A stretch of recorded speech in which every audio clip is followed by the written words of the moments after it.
right, good evening, everyone. We're going to go ahead and get started this evening. I'd like to call this meeting to order.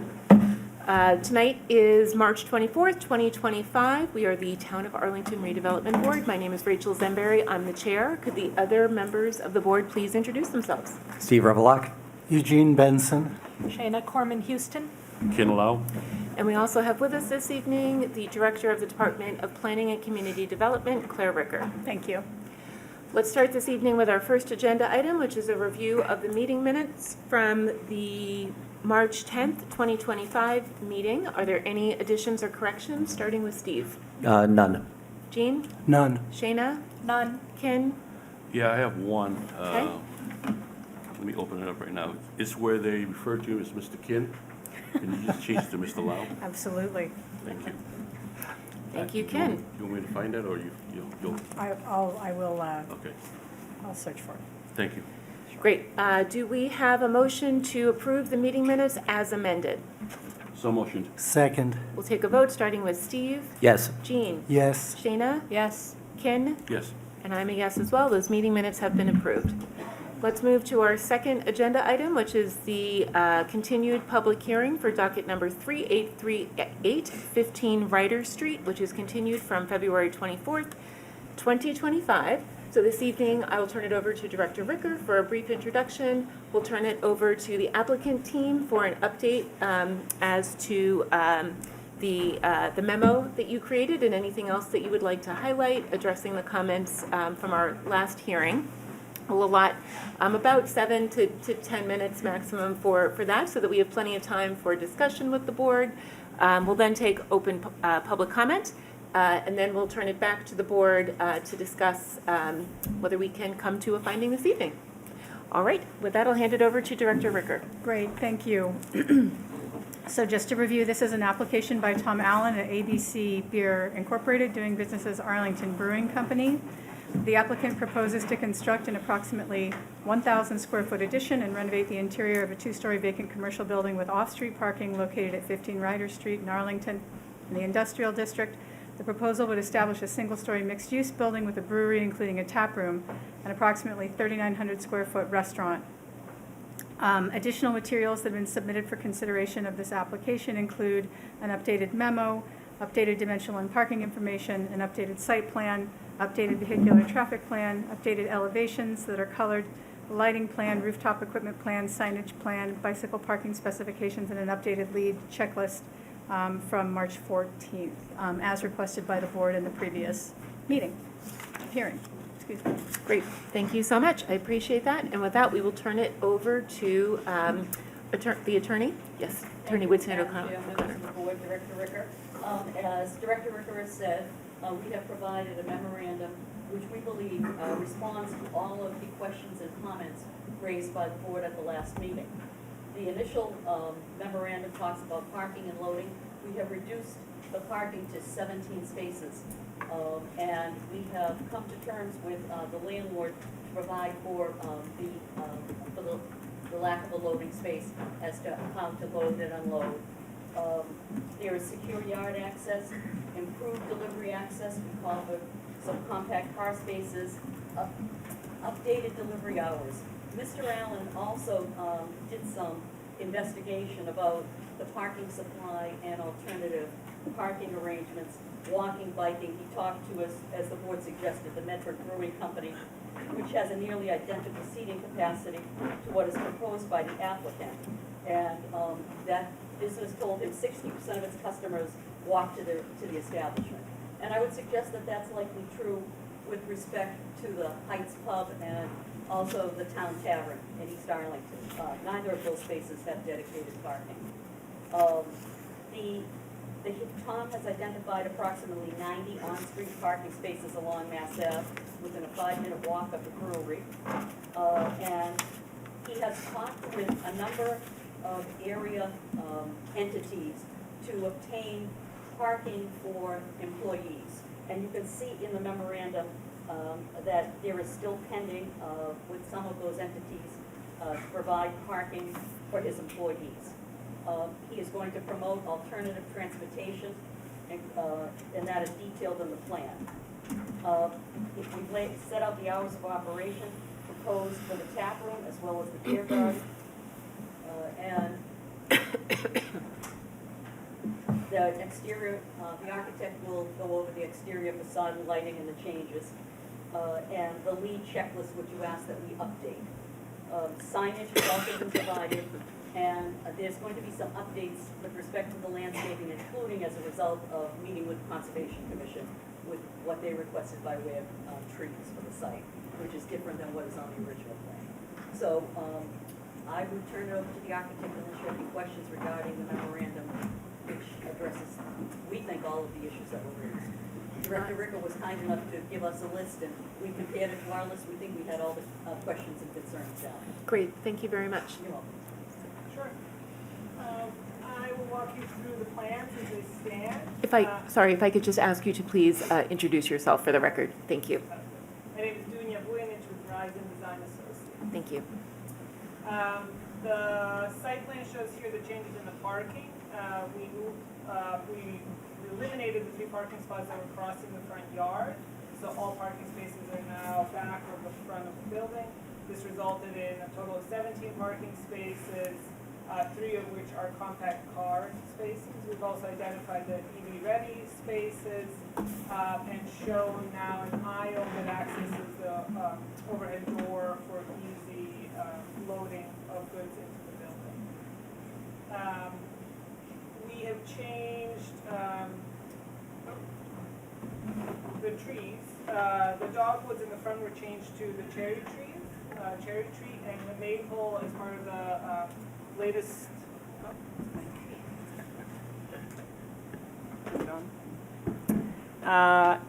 As of the most recent discussion with the Conservation Commission, the maples will be changed to a native maple. Otherwise, the site plan stays the same. We can go to the next page. This is the vehicular plan. We showed what was discussed, which is that the loading zone has been moved onto the adjacent property. The gate at the back will be open during the times of loading only, and the trucks will pull through the property, unload, and then continue to the Artemis driveway to get out, as opposed to backing back up onto Ryder Street. I think those are all the changes in the site plan. We can go to the next. These were the rendered elevations. This shows now the colors of the building facade on the building. It also designates the requested 8 feet of high impact mesh to be installed on the eaves product. And we designate the area of the mural which hugs the corner on Ryder Street and then walks its way back to the side on the Artemis driveway towards the beer garden. Here you'll also notice the changes to the light fixture locations that were requested, which is to take them off of the roof and bring them lower on the building. This was also reflected in a photometric study, which is either after this. I don't know which order these are in. Yeah, so we can move on to that. So all of the light fixtures designated on the facades match the light study here. All the light fixtures meet the requirements of everything from dark sky ready to, where are we? And the town ordinance in lighting, and they're all shielded so they can be further tilted down or protected so not to spill light past the property line. We can move on. This is the same diagram, studies, and also the lighting selections. This is the updated roof plan. The architectural roof plan designating the rooftop equipment area is moving, and the skylight has moved closer to the Artemis's driveway. If we go to the next page, this was in coordination with our mechanical engineer. This shows all of the rooftop equipment, the ERV, the makeup air unit for the kitchen, and the exhaust, and its proximities to each other, as well as all the compressors that we need. So the 2 round things that are in the back are the kitchen exhaust fans. They were put as close to the back of the property as possible towards the beer garden. Next page. This is the signage package. I don't know if I need to go through it in detail or summarize it. The idea is that we have 2 wall signs. One is a painted wall sign at the over the overhead door at 40 square feet, which includes the 10% increase for a painted wall sign. Then we have a logo, which is considered a wall sign that will be a 3-dimensional object put onto the facade adjacent to the front door, and a window sign, which will be designate the hours of operation on the glass adjacent to the front door. That's all I got. That's it. Thank you. Great. Thank you very much. Anything else that the applicant team would like to add? I think that's. Okay, fantastic, great. Thank you so much for such a thorough resubmission package and for addressing the comments of the board. So I will turn it over to my board members for any initial thoughts or questions, and we'll start with Steve. I have no questions for the applicant. Okay, great. Jean? Yes, thank you, and thank you for the new materials and for the changes that you made. And I think everybody agrees it would be nice to have your tap room restaurant in town. Let's just see if it fits in with the zoning bylaw. One issue that I mentioned at the last meeting that I didn't see addressed in here is the rules for what has to happen to parking lots in industrial districts. When you went from 20 to 17, you no longer need a pervious surface. However, for parking areas not covered by pervious surfaces, one of the following options must be chosen to reduce heat given off by the paved surface of the parking area. And then one is install a highly reflective surface using one of the following options. It gives you a few options. And the second option is to increase the shade of the impervious surface to a minimum of 50% of the surface, and it gives you some methods. And you haven't done that. That's 6.1.11F. So I would expect that's going to be needed for the parking area. I'll revisit that, Jean, but I think that when we reduced it, we did not need to do that. But No, you didn't need to have a pervious surface anymore, but you still require all of the other things that I just mentioned.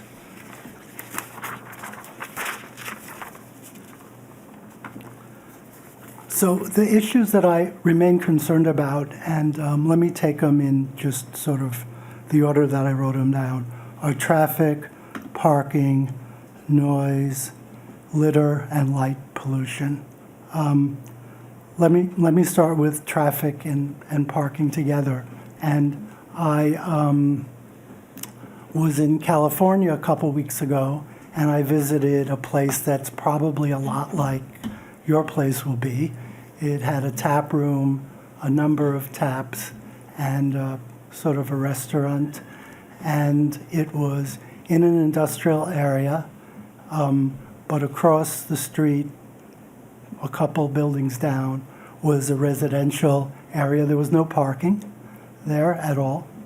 And we walked, our friends drove, and they drove around and around and around and around looking for a place to park. And while I was outside waiting for them, lots of other people drove around and around and around looking for a place to park.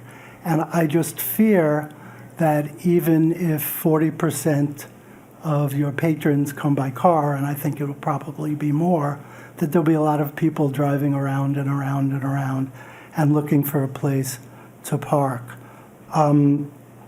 One of my concerns related to that are these streets. They're very narrow. They're two-way streets. I can see people driving up to the parking lot, not being able to get in, then trying to drive out the same way. And I just see a great opportunity for accidents, for traffic jams, for people not being very happy. We got a couple of comments that I thought were interesting about the potential of turning the streets into one-way streets. So someone could drive down Ryder, it would be one way, then they could make a left where they could make a left also one way again. I think that would go a long way toward not ending the traffic problem, but mitigating it somewhat. I think the other advantage of going with Ryder as a one-way street is the actual drive lane could then be narrowed. And then there would be, I think, an adequate opportunity to put in a sidewalk, either a real sidewalk or a painted sidewalk, and maybe even a bicycle lane. When I was out there this past weekend, there were folks on bikes going both ways on Ryder, some of them pretty quickly on motorized bicycles, which I think is going to be a problem.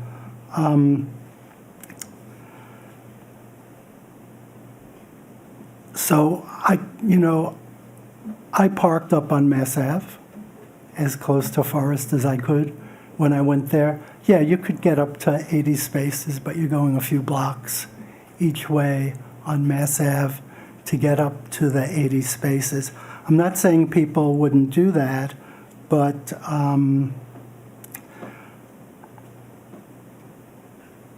think if you do open, you would need to have something on the website that recommends not parking on Ryder Street, that recommends parking on Mass Ave, and probably a web page that sort of shows where the parking can be. And then we had this conversation last time, but I didn't see it taken up in what you wrote, that you'd be able to put up a sign that says lot full whenever the parking lot is full, or else I'm afraid that people are going to drive in and then, oh, there's no space, then they're going to have to back out, causing more problems. If any of you have been to a shopping mall, you see what happens, There could be lots of spaces at the back of the mall, but everybody always drives up, or many people all drive up almost to the front trying to find a place to park. And I fear that the same thing is going to happen here unless there are some things put in place to prevent it. I also note, and this is for the town, that there's no street sign for Ryder Street at the corner of Forest and Ryder Streets, which I think is also going to be a problem. This is what I'd like to see, and I put it out here from my colleagues on the board to consider this as we go ahead. What I'd like to see is the applicant, the property owner, a representative or two from the neighborhood, and at least someone from the town, maybe organized by the planning director, and maybe facilitated by the planning director, meet together to see if they can resolve these issues. I think if the town could agree to a one-way street, it would make a big difference in the traffic circulation and issues with traffic. It's another opportunity to revisit with the town whether they could make areas of the DPW yard available for parking. I know you had one conversation with the town manager and he was non-committal, but I sort of think if there's a meeting, it might resolve some of these issues. So let me go on to noise. I appreciated that you wrote there'd be no music in the beer garden after 8 p.m., but you only wrote live music. I think we need no live music or no recorded music, whether amplified or not, so that, that's gone as of 8 p.m. I'd also like the beer garden to be closed 1 hour after sunset, because that's a good way, I think, to limit the light pollution and the noise, and that will differ depending on the time of year. The other thing I found when I went to the beer place in California is when I left, there was a long line of people waiting to get in, and the doors are open, and even though I couldn't really hear any noise when I went in, when I left, you could hear the noise emanating out through the open doors. So I think there'll need to be a way where when there is a line, not only is the front door closed, but there's some sort of corral so that the line doesn't sort of end up on Ryder Street making noise, littering, but there's some sort of corral that wraps around the side of the building so that people in line will have to wrap around onto the side of the building where the Artemis driveway is. Noise pollution. I think what we need, at least for the first year you're open, to make sure noise doesn't become a problem, is I think we need a decibel meter at the nearest receptor, a nearest, let's say, residential receptor, and probably the limit should be either 60 or 65 decibels. The 85 decibels in the town bylaw is simply too high, and we do have the ability in a special permit to lower that amount, and I'd like it to be 60 or 65. There's the possibility for a lot of litter from people going in and out, cigarettes, et cetera. I'd like to see a pollution prevention plan / a litter prevention plan. This is another category. Now you're moving to litter? I'm moving Okay. to litter. Just want to make sure I'm It's capturing them okay. all. Thank you. And I think that would be helpful for us to be able to see and review. For the restaurant, what will the restaurant be frying things? Tell me what's going to be on the menu for the restaurant.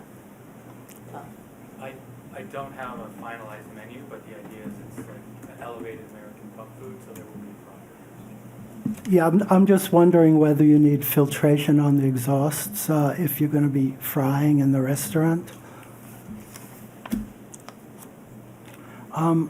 As far as the signs are concerned, I'm not really that happy with the large sign over a door that patrons aren't going to go in.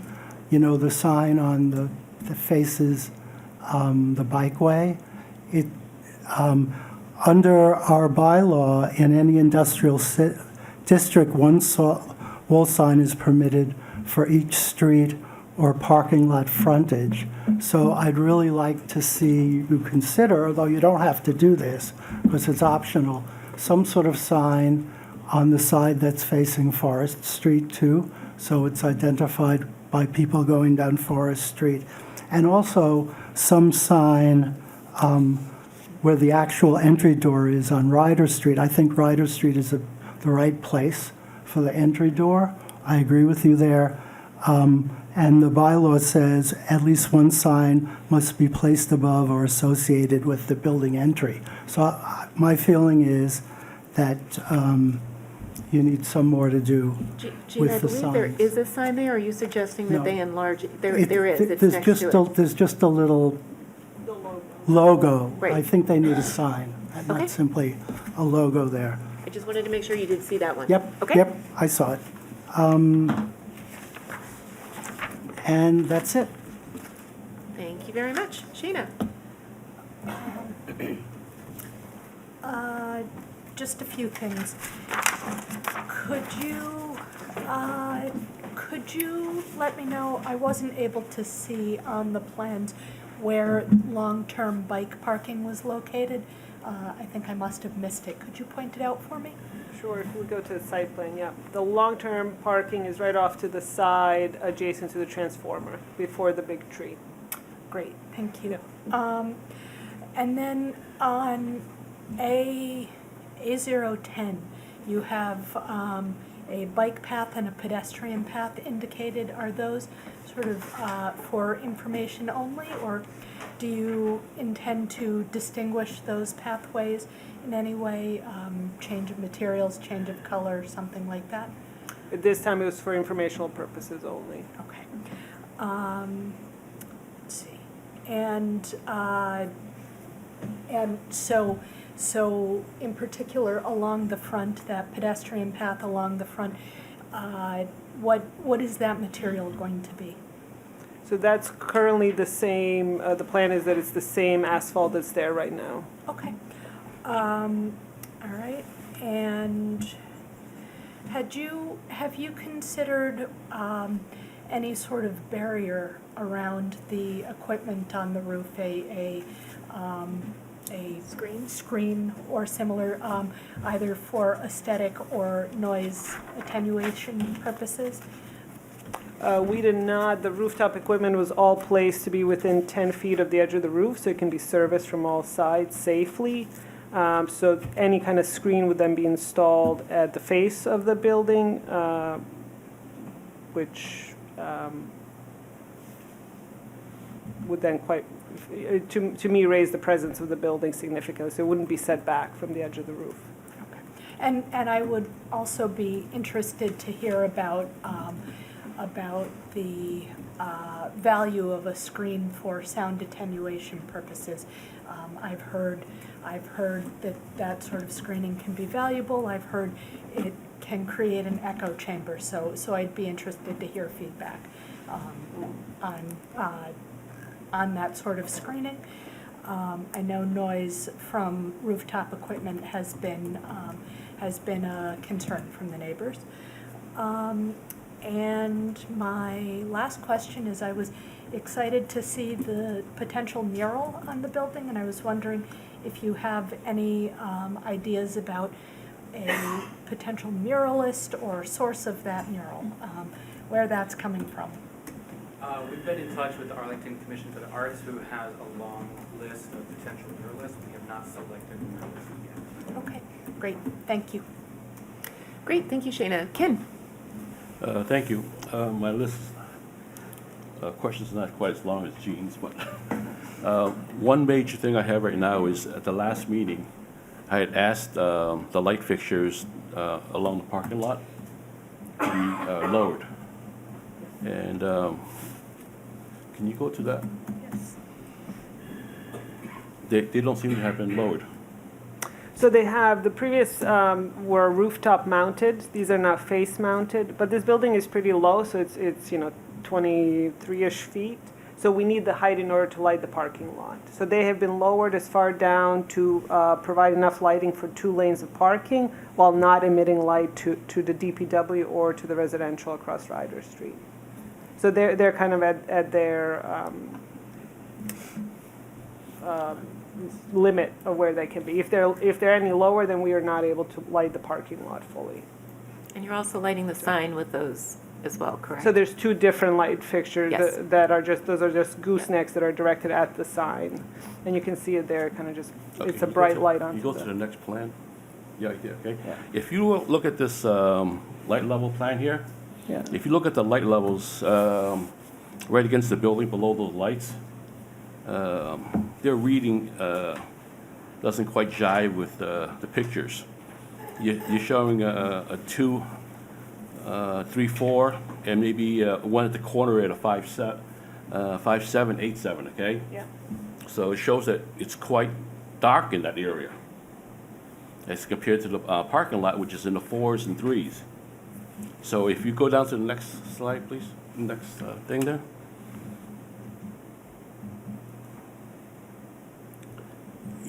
Your model there shows it a little differently.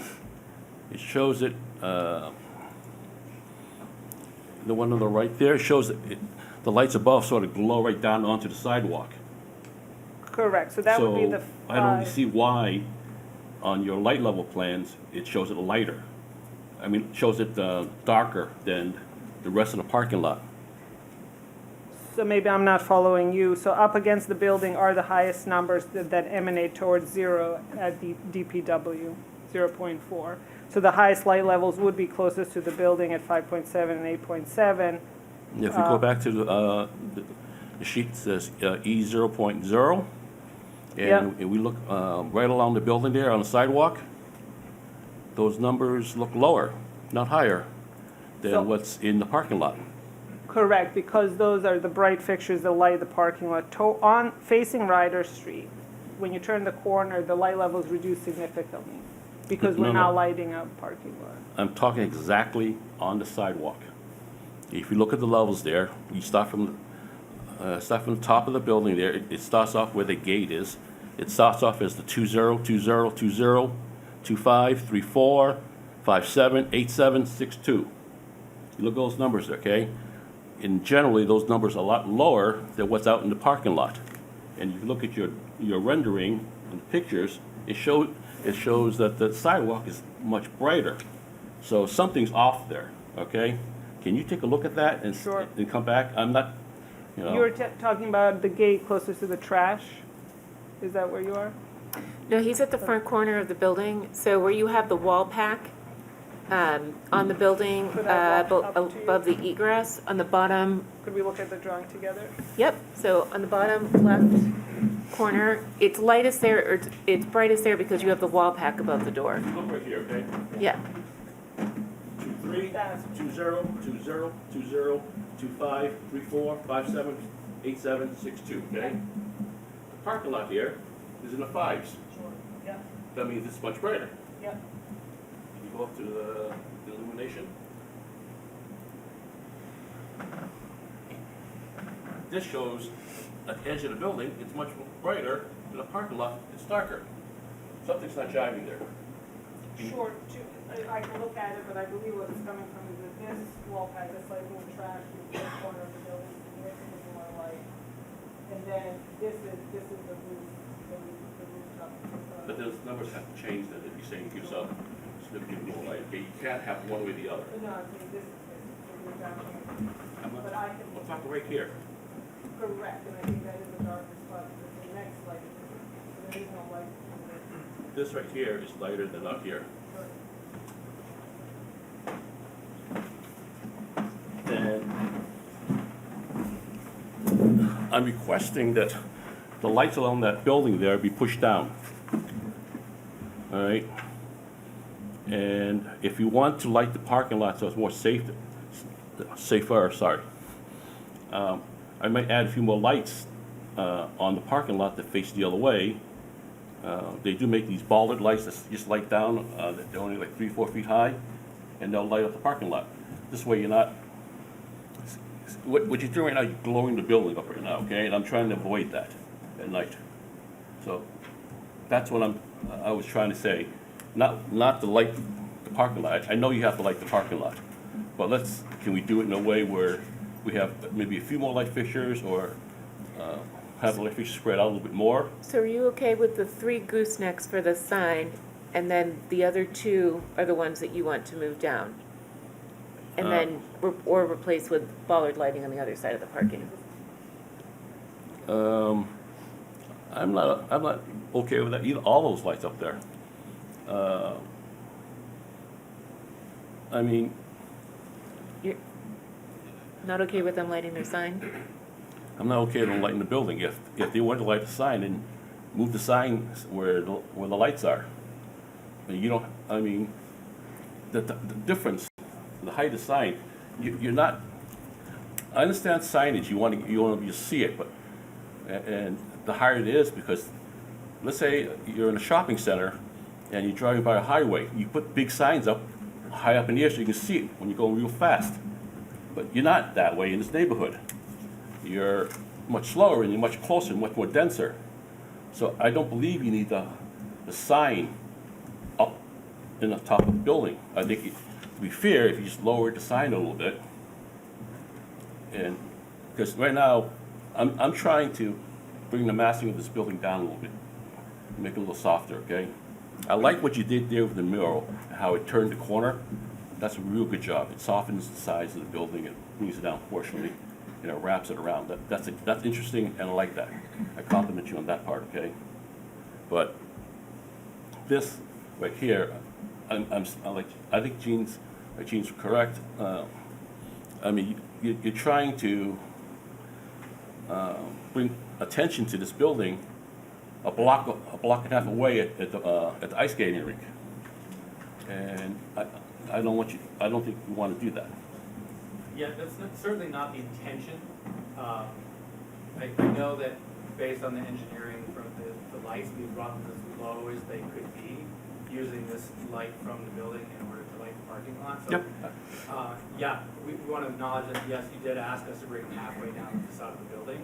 And then once we looked at that as an option, that was insufficient in order to adequately light the parking lot, which is why they had to be raised up. So we're not trying to light up the whole building, we're just trying to make sure that we Yep. illuminate the parking lot and keep it safe. I'm just asking you to see if you can look at another way of lighting up the parking lot by adding a few more extra light fixtures along along the parking lot, maybe on the border that faces the other way. You know, this way the lights are facing in toward the parking lot, not across the parking lot away.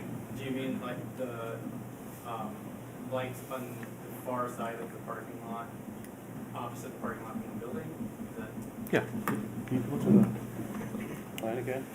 Plan or lighting plan? No, that's the parking lot's fine.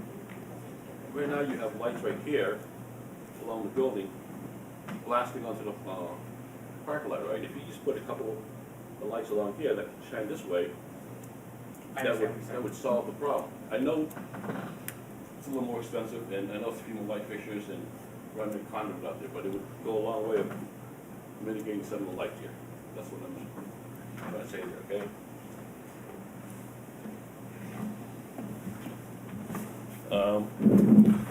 Thank you for showing where your kitchen exhaust is. I think that's the best place to put it. There's no place else to put it. In the whole roof, that makes sense. I agree with you by adding a screen wall would actually make the building look taller and bigger. I think I'm okay with that. You're okay with what? With, can you be more? Not having. Not screen having, wall. okay, thank you. I think that also helps with dispersing some of the sound. But, you know, what generally happens with loud mechanical equipment is they're out of tune, they're old, and the fans spin out of balance and it's making a whizzy sound. You know, if you just maintain it correctly and you know, that mitigation would most likely go away, okay? It's not gonna be that big of an issue. I think Gene's idea about monitoring some sound levels, if it becomes a problem, I don't think we have to start off with putting sound sensors on other people's property. I don't think that would be quite right either. But if it is, we can always readdress that problem later. As far as that, that's my biggest shift right now. I appreciate all your efforts so far in addressing all our issues. That was very nice and well put package together. So thank you for that. Great, thank you, Ken. I also appreciate all of the modifications that have been made. I don't have any other questions other than what my colleagues have brought up. And what we'll do following public comment is, as a board, we'll discuss whether we all share all of those comments. There have been some that I think we need to discuss, and we'll go from there. Okay, great. Any other comments before we move to open public comment? Jean? There's one question I forgot to ask. So now that the trucks will be going out through the back and over to the driveway for the Artemis, which way will they go when they get to the driveway to the Artemis? Will they make a left turn or a right turn to get out? They need to make a right turn. Artemis is one way towards Ryder. Okay. Yeah, I think it would be helpful to,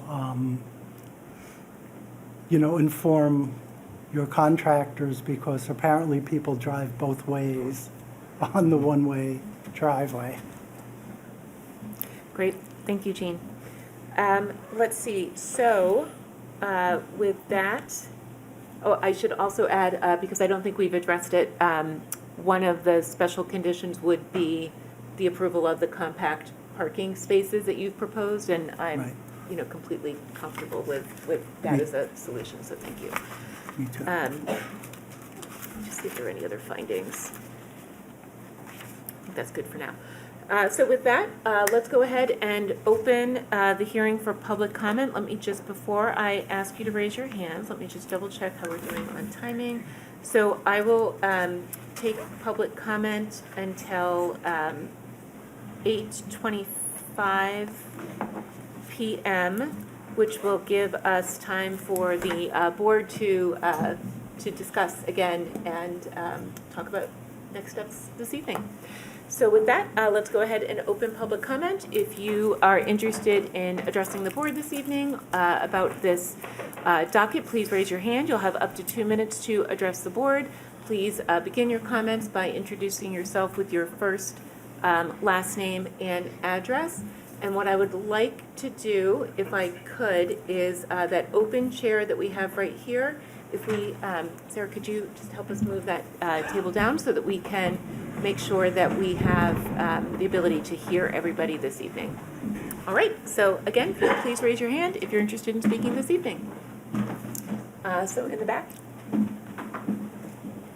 Hi, can you hear me? If you could please use the microphone, we need to be able to pick you up for the recording. Thank you. I've never not been heard, that's all right. Well, we also have a recording. Thank you. Right. Jim Hamilton, 138 Westminster Avenue. I've been a member of Work Bar Arlington since it opened up. I walk there every day. The brew pub is 100 feet from the Work Bar residence or the Work Bar establishment. The people that I work with are all massively in favor of it, as am I. Thank you for your time. Thank you very much. Next speaker in the orange. Thank you.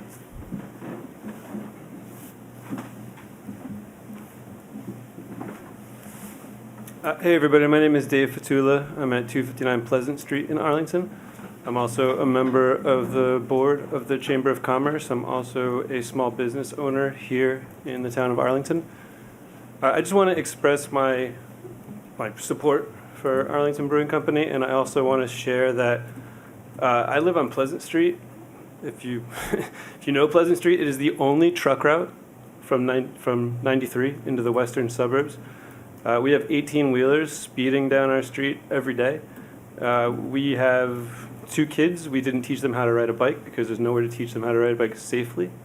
We have the state route 2, which is no authority of the town of Arlington. It's run by the state. They do construction there every summer till 2 in the morning, jackhammering the bridges. You can hear it all night.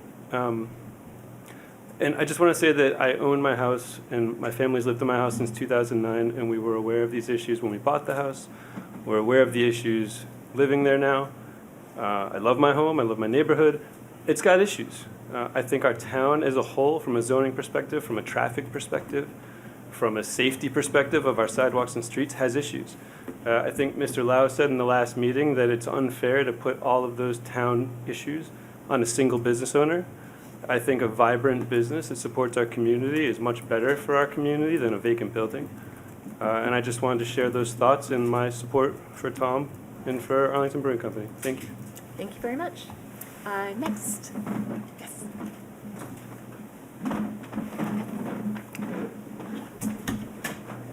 Hi. Stephanie Hahn. I live at 17 Beck Road. As a resident of the neighborhood of the potential brewery, I kindly request the board not to move forward with this application, and I know it's not favorable, just due to the negative impact of the increased noise pollution, increased traffic, and increased safety concerns. On the previous meeting and also in today's discussion, Medford Brewing was brought up as a comparative example. There are some differences. I actually spoke with Medford Brewing today. Medford Brewing does not have a beer garden for up to 100 patrons outside. They have 6 to 8 tables outside during the summer months.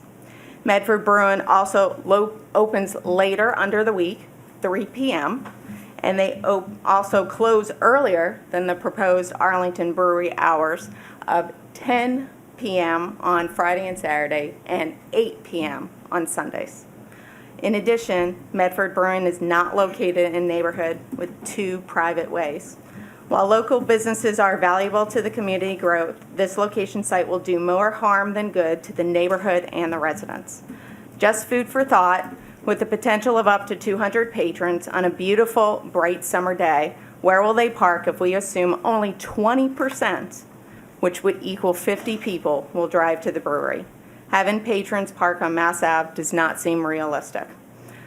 Consider this. Why is the summer beer garden at Jaso Russell House only from 12 till 6?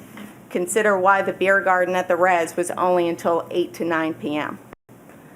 Has the brewery completed any noise studies to understand about the decibel levels? Has the brewery done any traffic studies with the impact of both Ryder and Beck now, as ultimately both streets will be impacted? All of these questions should stop and make us rethink. I appreciate your time. Thank you. Next speaker this evening. On the end.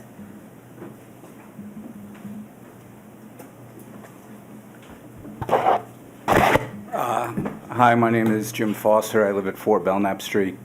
I've lived in Arlington since 1997, and I am also a small business owner here in Arlington. I want to thank the board first because I know it's all volunteer, and wow, I appreciate the patience and everything you guys do.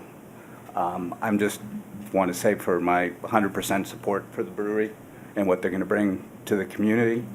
We've seen with the MBTA Communities Act, huge projects coming up because we're addressing sort of the urbanization of our communities where no parking is needed for 80 plus units coming in, the lighting that's happening with the housing. Also, part of my business is surveying existing buildings for renovation and reuse. And I applaud the fact that we're renovating industrial space for this kind of use because most of my stuff, it gets turned into housing and not into a vibrant part of the community.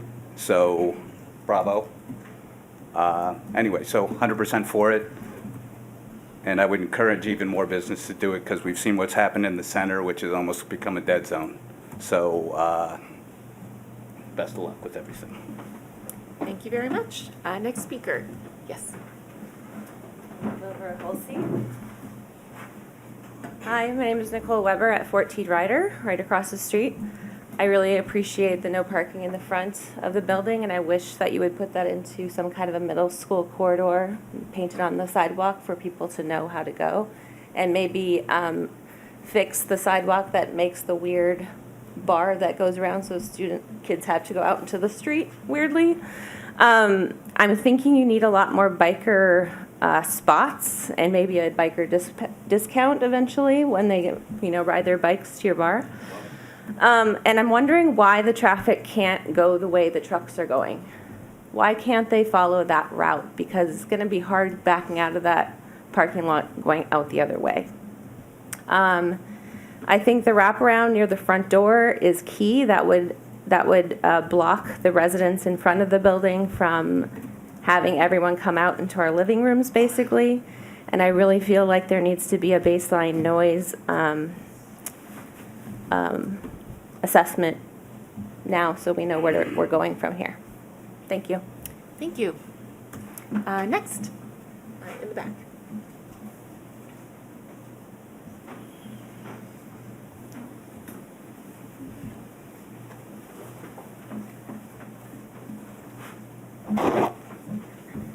Ann LaRoyer at 12 Pierce Street, which is just across Forest Street from Ryder Street. So I've lived in the neighborhood for 30 years and very familiar with the traffic patterns there, and that's my major concern, parking and traffic. It's a very busy street. It's quite narrow. I'm mainly concerned about what people are going to do when they drive into the area, can't figure out where to go exactly. It's funny little side streets, where they're going to park. Forest Street and Pierce Street are closer than Mass Ave, than sections of Mass Ave. So, we already have a lot of parking there from construction vehicles and other things. I think I appreciated Jean's comments about trying to get the town, DPW perhaps, the landowners, the VIRAC folks, and the brewery people and the neighborhood all together to talk about some of these options, possibly making it one way. That was a thought I had, just to try to mitigate the impact on the neighborhood of the traffic activity and the confusion that people that are not familiar with that funky little neighborhood that they're going to have when they get there. I mean, you know, after another couple of years, people will be familiar and things will sort of settle down, I suppose, but Mass Ave is supposed to be reconstructed, the Appleton Mass Ave corridor. That's going to create a lot of construction equipment and, you know, confusion. So I'm just worried about the, you know, the impact on that whole neighborhood of at least the next couple of years, you know, until things maybe would settle down. But anyway, those are my major concerns. Thank you. Thank you. Next speaker this evening. Yes.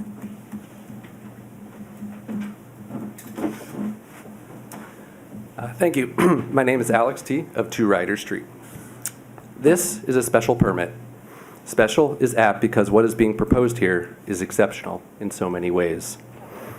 It has a chance to be our first brewery as a community, a primarily commercial use case thrust into one of the densest residential neighborhoods in Arlington, a neighborhood that already struggles with a lack of basic infrastructure due to it being a collection of private ways. Again, special is not inherently bad, but it will require exceptional effort to get right. We know that the existing bylaws and regulations cannot anticipate everything that's coming our way, and the plan as proposed demonstrates no extraordinary attention paid to the validated needs of the residents. And history has taught us that moving ahead without an accountability mechanism in place exploits residents. Again, we are not asking for anyone's pity here. We are asking for your help. We have been putting in the work, even though we have nothing stand to gain. If the applicant is certain that our rights as abutters and our welfare will be protected, then there should be no issue in accepting a provisional approval that ties their right to operate to the performance criteria, just such as noise, parking, traffic. Is the applicant willing to reduce occupancy if 17 spots is not sufficient? Is the applicant willing to reduce the hours if noise cannot be controlled to reasonable levels? Is the applicant willing to give up their license temporarily if someone is hurt by an impaired driver of theirs? Again, this is special in so many ways. This could be a beautiful thing for our community, but we need to treat it as such, and we all need to not just give up and stay in our swim lanes. We have to reach across the aisle and find a way to make this work. Thank you. Thank you. Anyone else wishing to speak this evening? Sorry, missed you over here.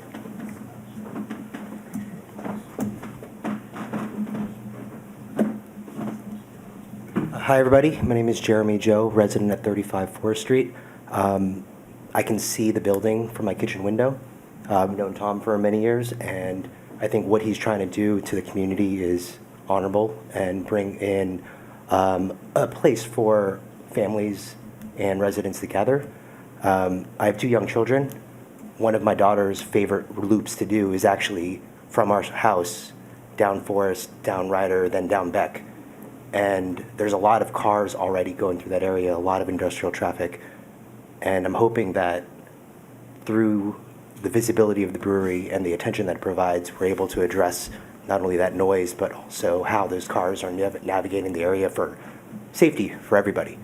But aside from those concerns, I think the value of what Arlington Brewery can bring to the neighborhood is really going to outweigh a lot of the concerns. Not that they should be negated, not they should be put away, but I think overall it's going to be a net positive.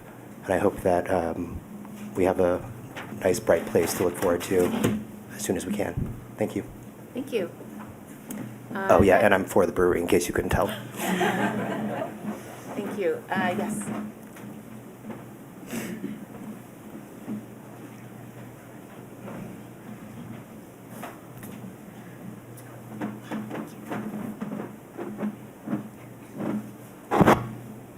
Hi, good evening.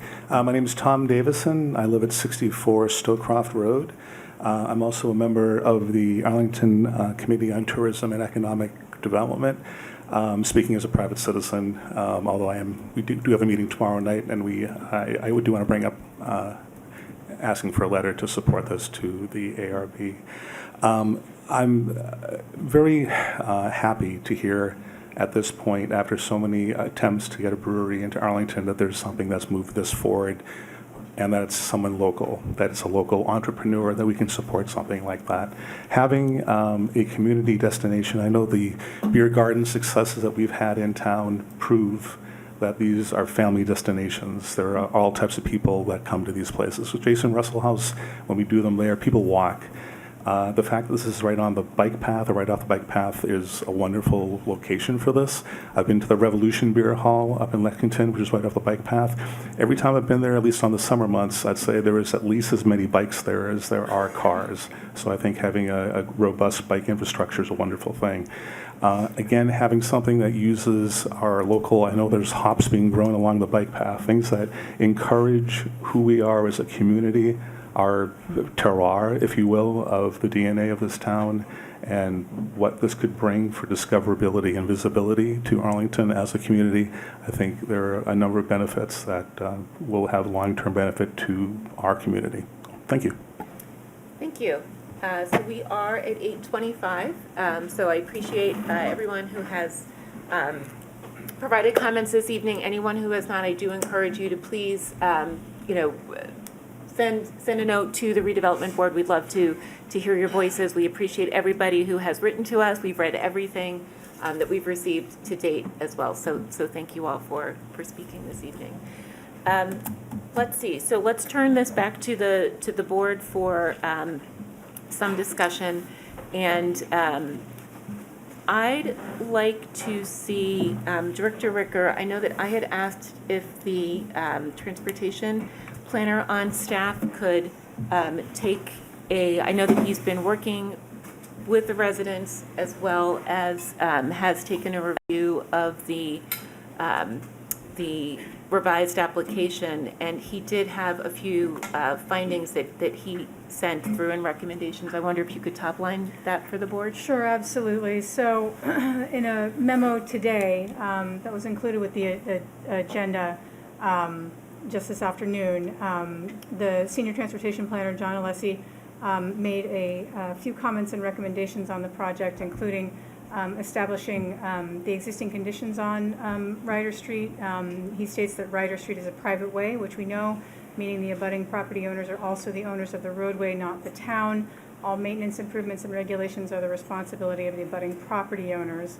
As according to state law, the town is not legally permitted to construct improvements to a private way using public funding.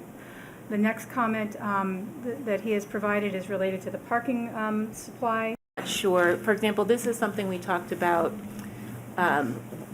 when there was a cannabis business coming in, and we know that the way that they did the ticketing was that there was a piece of paper that the folks were given, and they were worried that they were going to be dropped, and we didn't require anything there. We required that they provide litter control inside the space. I can't imagine that the brewing company would allow anyone to take, they're not going to be disposing of cans or other items outside of the property. So I feel like that's going above and beyond. And I also think that I appreciate the applicant's intent in limiting the music hours in the beer garden. And again, one of the things that we had suggested was to discuss it perhaps with live music, that it be acoustic only, or again, without, to limit some sort of amplification, which I think would be more appropriate than changing what the town requirements for our noise ordinance would be as a redevelopment board. So I just wanted to address those two and see what some of the other. Yeah, let me just say where I'm coming from. One is, I think the brewery is a good idea. It would be very nice to have it in town. I just think there needs to be more mitigation than they have offered at this point. And it is different than other things because there's something specific in the zoning bylaw about tap rooms that isn't there for anything else. And that is tap rooms' hours of operation open to the public shall not represent disturbance to adjacent residential uses. That's different than anything else, and I think we have to take it into consideration. In addition, a couple of the special permit decision criteria include that the use will not create undue traffic congestion or unduly impair pedestrian safety, and will not, among other things, be detrimental to the health or welfare.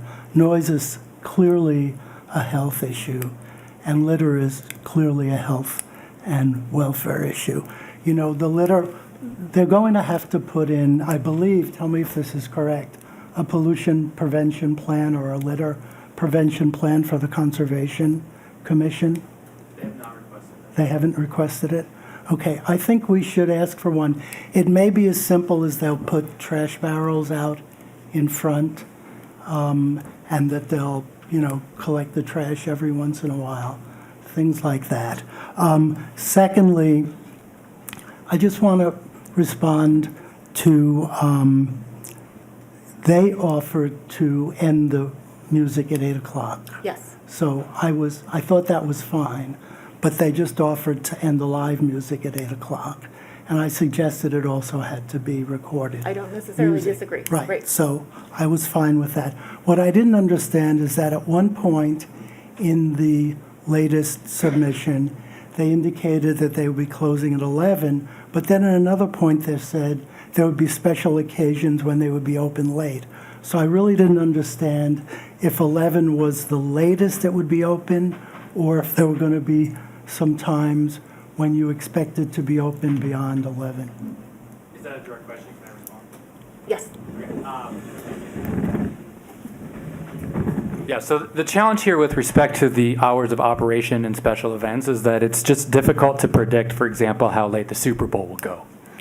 And in that scenario, we as a business rely on that sort of special event in order to bring in revenue, and I think everyone can agree that's a reasonable thing to do, being a tap room or a bar or a restaurant. And so we want to be careful with respect to kind of what we are agreeing to at this point, because it's just not possible necessarily to predict things like major sporting events and how late they will go. And so we tried to write the hours in the memo as clearly as we could to say, these are the normal hours of operation, but yes, there will be scenarios in which we would be open later until the game is over, for example. And I'm hoping that the board can agree that's a reasonable approach to take from a business perspective, because it's just simply not good business, and it's not hospitable, and it's not community-oriented to kick people out in the fourth quarter of the last game of the season. Thank you. Yeah, the other point I made, I think this could work with some more mitigation than they've come up with so far. And I think it would work if the town would be a partner. Now, it's true the town doesn't own the road, but my understanding from speaking to some people is that most of the abutters don't own the road either, that it's owned by the owner of the property where the brewery is going to be. So it's not as if the abutters on the other side of the street can come to the table. That's the owner of the property who can do that. And I think to have the owner of the property, the brewery company, a couple of neighbors, and the town sit down and see, does changing the traffic pattern to one-way streets make sense? The town can do that even if it doesn't own the street, because there are one-way private ways in town Yes. right now. I think Ken wanted to address that. I agree, Eugene. I think the owners of the property should come in contact, and I believe the town owns part of the street. The part by DPW. Correct. Correct. So they would be a participant, okay, of whatever it needs to be done. So they would have to fund their fair share of the street. I'm not asking initially for them to repave the street. What I'm saying is, if they could meet and come to agreement, for example, there should be one-way streets because it would help with traffic. If you then are able to narrow the drive lane, you can then paint a sidewalk, paint a bike lane, things like that. The current owner of the street, up to the DPW where the town owns it, has the ability to do those sorts of things. I just think there's an opportunity here that shouldn't be missed to try to get the parties together to see if they can come up with a set of mitigations. If it doesn't work, we'll be back and then we'll figure out what to do. Jean, I really appreciate the senior transportation planners' recommendations, which are both near-term and long-term, which have, I believe, the same long-term goal that you have. We could certainly condition that process start now in terms of the implementation of the near-term goals. And I think that the process you're speaking about is going to take some time and to get to this betterment process. I think it's the same process. And I think that requiring that be entered into is something that we could include. But I think going through that long-term process now would be a significant detriment to this business that is trying to open. I'm not looking for the long-term process now. I'm looking for one meeting for them to try to come to agreement on one way, when, betterment, I think that's a longer when. process. Steve? Well, after our last meeting, we were invited to to get a tour of the neighborhood, and I went, along with Peter Caradona. Oh yeah, that fellow. So he and I met with Ms. Contreras, who we spent maybe an hour and 15 minutes just talking and getting a tour of Ryder Street. The chair has read my summary of this, as has staff, but I'd like to give it to the rest of the board. Sure. Just on background. We started off at the intersection of Forest and Ryder, and one of the considerations there was that it's a shallow turn radius, and people tend to go around the corner rather quickly. I would agree that the area could benefit from traffic calming, but that's not in our jurisdiction. That's a select board. I would like, in lieu of anything else, I would of this project, this project or not, I would encourage the abutters to make a traffic request to the select board and see if they would look at traffic calming in that location. The next stop was the speed table at the front of, or at the end of the Artemis's driveway. So this was installed as a condition for the comprehensive permit for the Artemis, and the purpose was to slow traffic down. It's a very shallow table, and after meeting, I rode over to a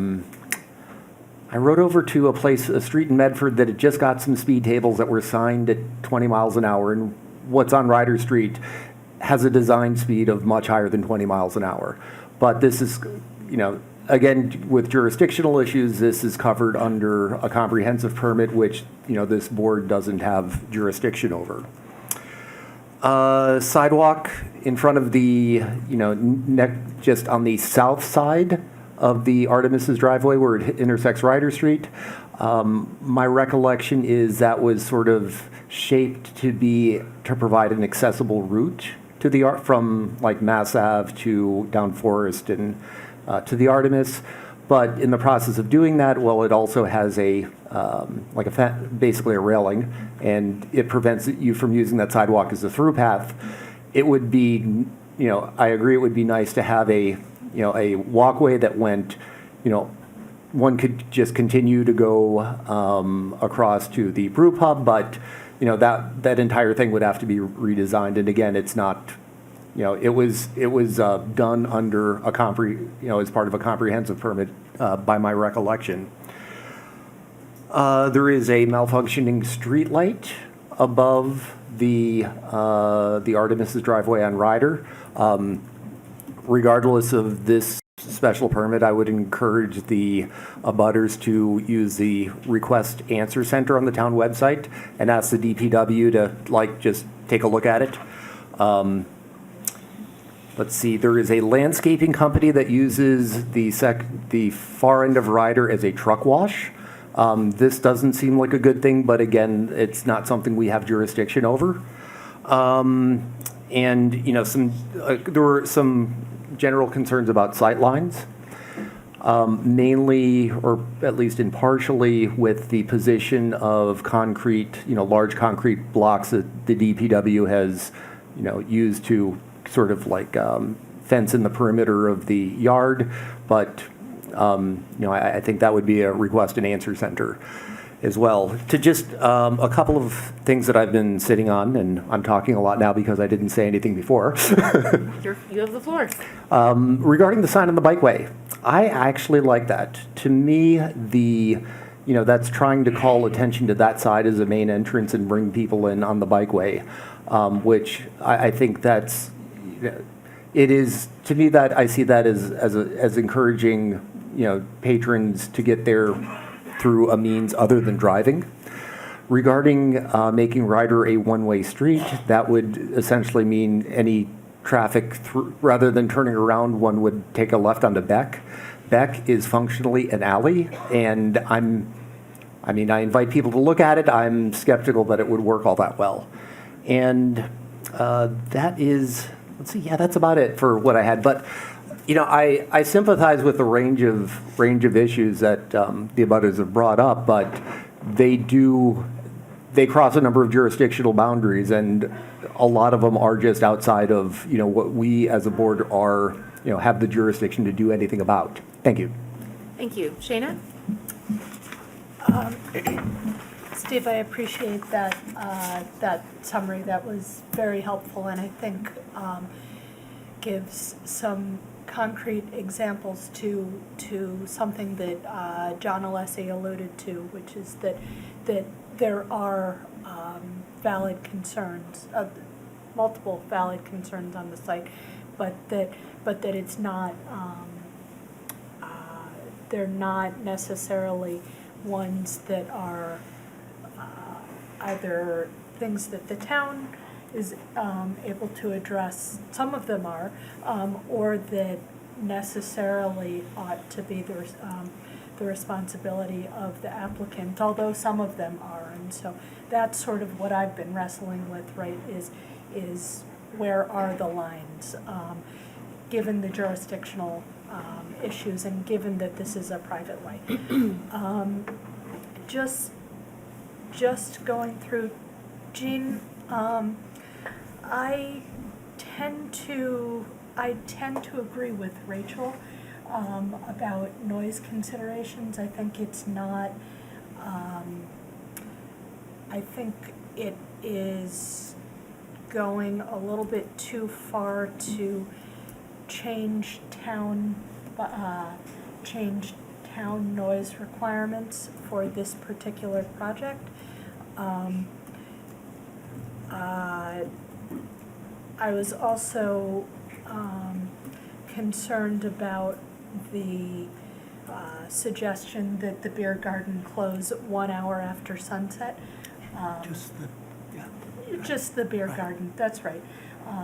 You know, we're coming out of winter, and 1 hour after sunset is pretty early at some times of year. I think that might be more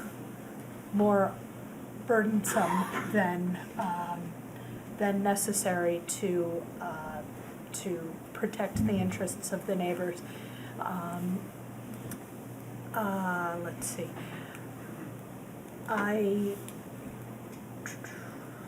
Sorry, going through my notes. I did think that your comments about the website, being very specific on the website, and anywhere else that the applicant could be clear about parking options and parking recommendations was a very good idea. And I also agree with Steve about signage. I think that signage on the bikeway is a really nice way to draw people in from the bikeway. And you know, we've all been talking about what a exciting opportunity a bike-centric development would be. So I think that's what I've got. Ken, any other I comments? just want to based add on- one more topic. Gene suggested that the neighbors, landowners, and the town meet to talk about making some changes as a community by either changing the street to two ways or one way. I might also add that another topic that you could also put on the table there is parking on the street itself. The limitations of the land there, of the street, is very not tight. Maybe during the school hours or during the daytime where there'll be higher levels of traffic, foot traffic by kids, and maybe there's a parking ban on the street. So there's no cars, so there's a greater visibility of kids running out between the cars. I'm not sure how that affects all the neighbors and everything else, but just having a no parking zone at that certain time where it allows visibility for safer travel, because you're not going to change what the street is. The street is a street. You can't get it bigger, you can't get it any smaller. It is what it is. So you can change it by car traffic, you can change it by parking. I would suggest maybe adding that to the topic when this discussion happens. I think it's a good point. But I agree with you. I don't think it has to be a condition for the approval of this permit. So I want to go through what I've heard with regard to feedback for the applicant and get to a decision as to whether or not we feel like we can take a vote this evening based on what is on the table. So Jean did bring up the point about the treatment of the parking area related to section 6.1.11F in the industrial district. F2. Thank you, F2. In the industrial district, that is something that one of those mitigation strategies must be taken into account. I'm just going to highlight these as I go through them. There was the stipulation that the applicant provide specific direction to its patrons on their website as to acceptable alternative parking locations that are not Ryder Street or Beck Street. There was the request around moving the lights for the parking lot down on the building and adding bollard lighting on the opposite side of the driveway, of the parking area. There is whether this becomes part of the special permit or not, that the owner, the brewing company, and the residents meet to create a betterment plan for the traffic and parking in the immediate vicinity and the town. Let me get that in there.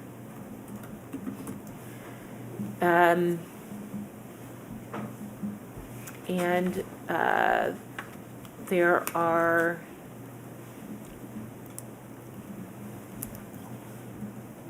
those were the items we agreed upon. Ken, I believe you, Shayna, and I think Steve and I were fine with the signs as approved or as proposed. As proposed, yes. I agree that I actually like the sign that faces, the fact that it's there facing the bikeway. I think that that's on the bikeway. Those businesses that have signs that face the bikeway are a real beacon, and I think that it's very helpful, especially for encouraging people who are arriving via alternate transportation.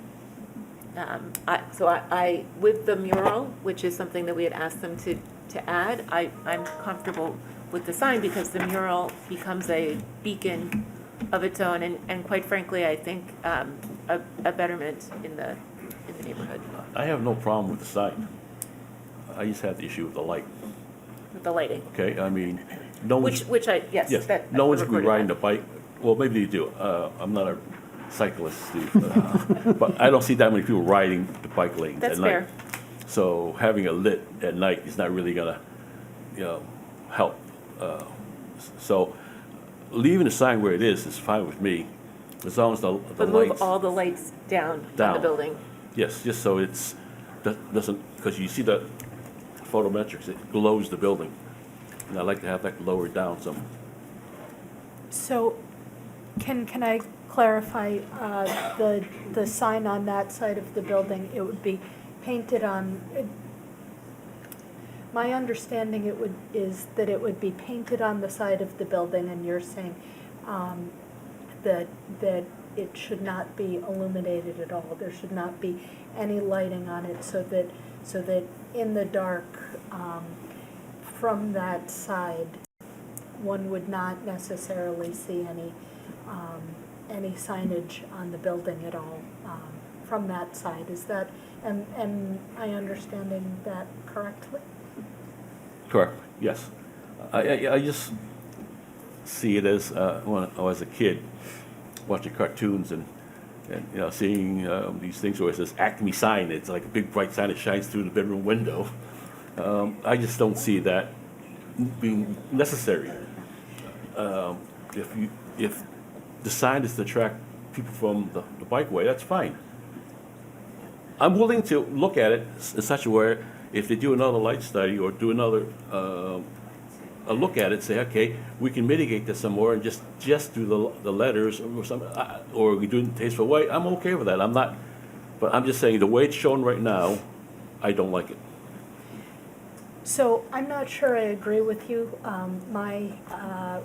What I see right now does not. I hear what you're saying about a big, bright, sort of overly lit sign. I think that wouldn't fit with the neighborhood and doesn't necessarily fit with an aesthetic we would want anyway. When I look at this plan, that's not what I see from this particular lighting of this sign. I think it, in my mind, is not ideal to have no lighting on the sign of the building. This is a business that people are going to be coming to in the evening, and not being able to see it, not being able to see the signage in the evening is, in my mind, not ideal, not. Yeah, but What if they went What I down would to want. 2 gooseneck signs, or 2 gooseneck lights, and moved the rest of the Yeah, building it's signage just, down? let's see what it looks like. I don't know what 2 might look like right now. I'm no, but if they want to do I'm okay with that. I'm not gonna let that hold up the approval process. I'll let that say that's an issue that we can maybe approve administratively. And something that, I think, Claire's really good at sharing that with me, and I'll take a quick look at it. I have no problem with Would that that. be amenable to the applicant? problem is it's not just the bike path, but it's also the skating rink. So there needs to be some illumination on that side, and it gets dark early in the winter. So of course the lights will be off when the business is off, but there does need to be some illumination. We can talk about if you want to reduce it.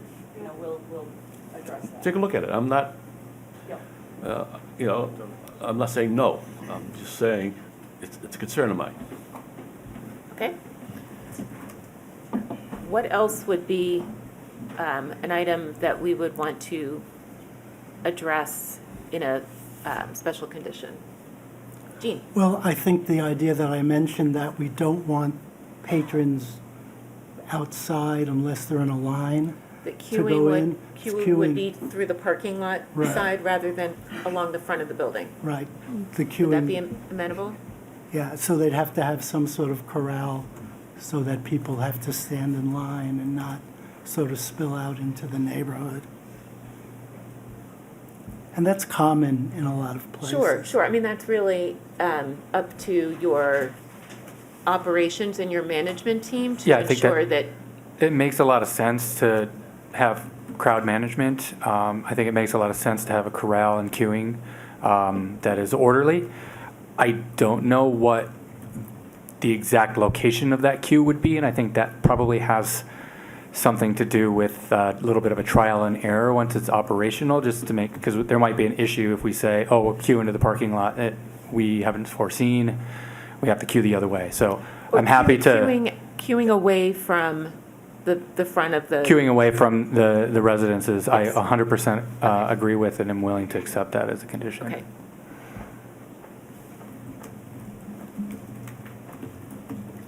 Gino said some, a signage saying the parking lot's full.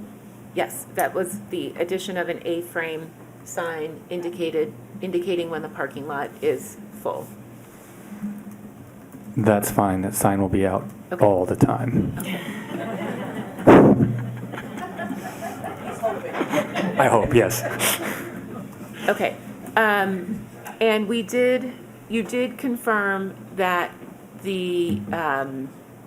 I just wanted to confirm from the materials, you did confirm that you would, was it require or encourage your employees to park someplace other than Ryder Street, Beck Street, and the parking lot, to leave that open for your customers? Yeah, so we will require that our employees do not park in that lot. Okay, and not on Ryder Street? And not on Ryder Street, that's correct. Okay.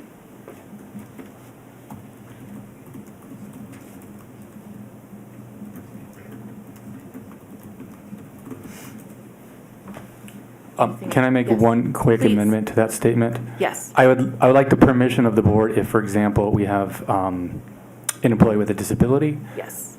whether temporary or permanent, that we have an exception in that case. Unless required due to need? That sounds great, thank you. Employee need. Special condition. It's all special conditions. Yeah, I'm running through what those would be. If we feel like we can get to an administrative approval this evening, that's what I'm trying to get to determine whether or not these would get us to that or not. I'm just running through here. We identified there was the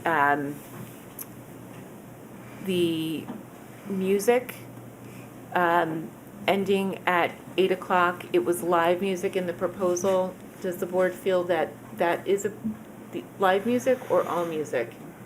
There was that suggestion from one of the board members in the beer garden should end at 8 o'clock. Well, I think it would be okay to say outdoor music. Outdoor music? You know, if they were to play music inside, I don't see that as an issue. Absolutely, right. Yeah. It was outdoor specific, Mhm. okay.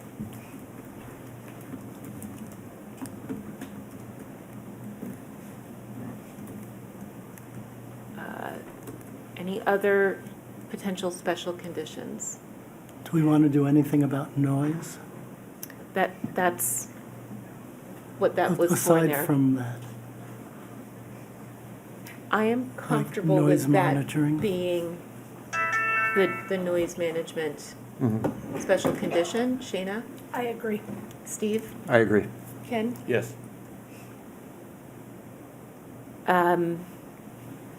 Anything else that we might want to put into a special condition? And I can summarize the findings that we would be making. The ARB would find that the pre-existing non-conforming use of loading in this side yard is acceptable to providing loading and delivery access at the rear of the building. The ARB would find that up to 20% of the parking spaces in the lot, or a total of 3 spaces, may be sized for compact cars per 6.1.11.C11. And the redevelopment board would find the signage, including the mural, which I would request be submitted for administrative approval as well. Yeah, we're amenable to that. Okay, be approved.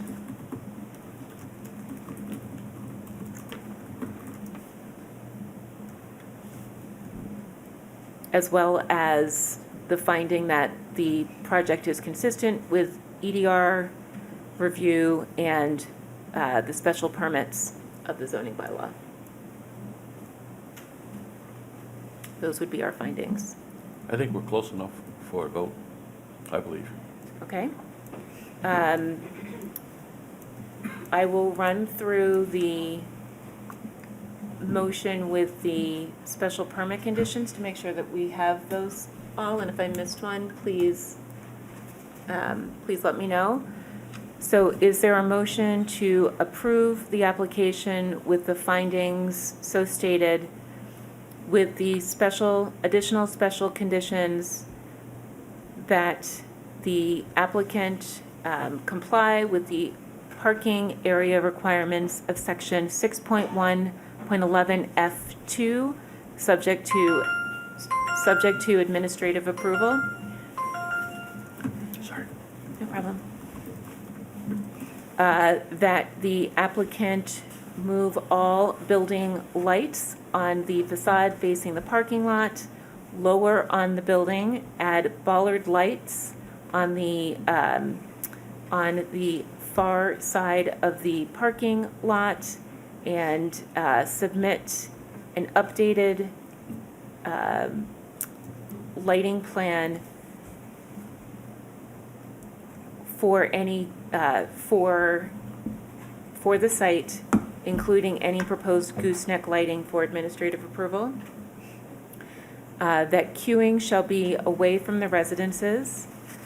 That an A-frame sign indicating that the parking lot is full will be placed when needed.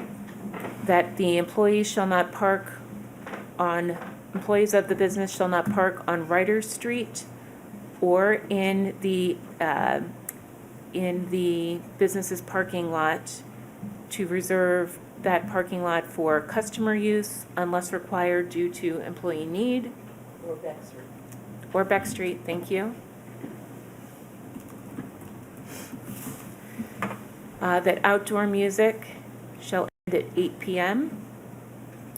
and that the owner, Arlington Brewing Company, the residents, and the town shall meet to create a betterment plan for traffic and parking improvements in the neighborhood. And that the applicant clearly identify on their website and within their establishment where customers should park.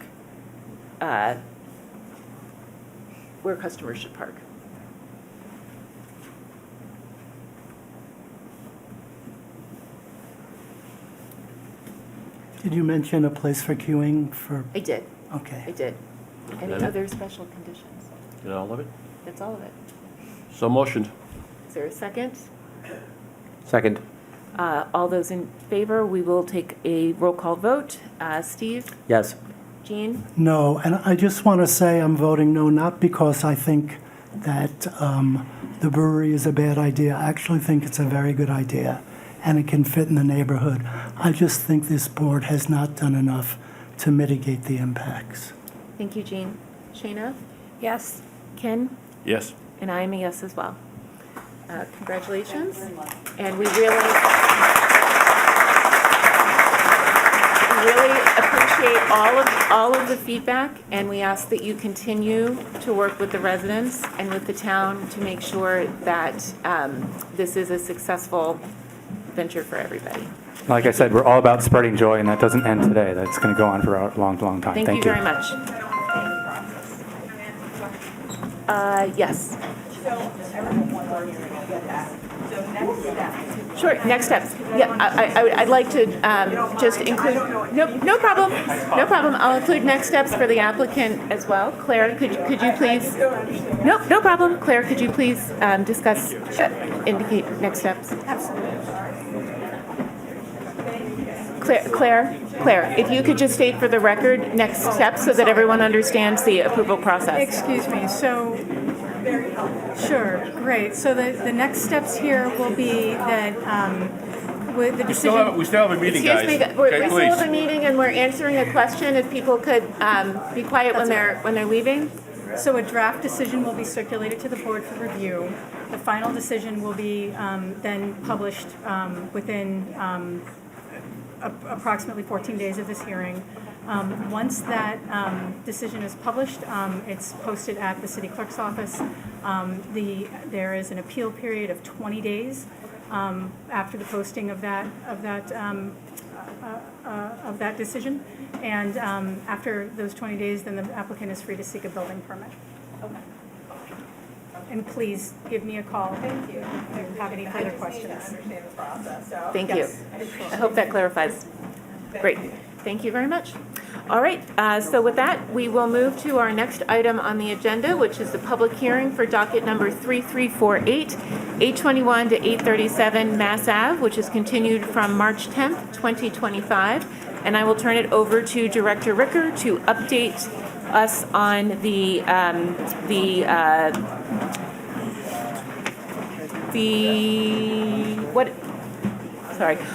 I'd like to turn it over to Director Ricker for an update as to the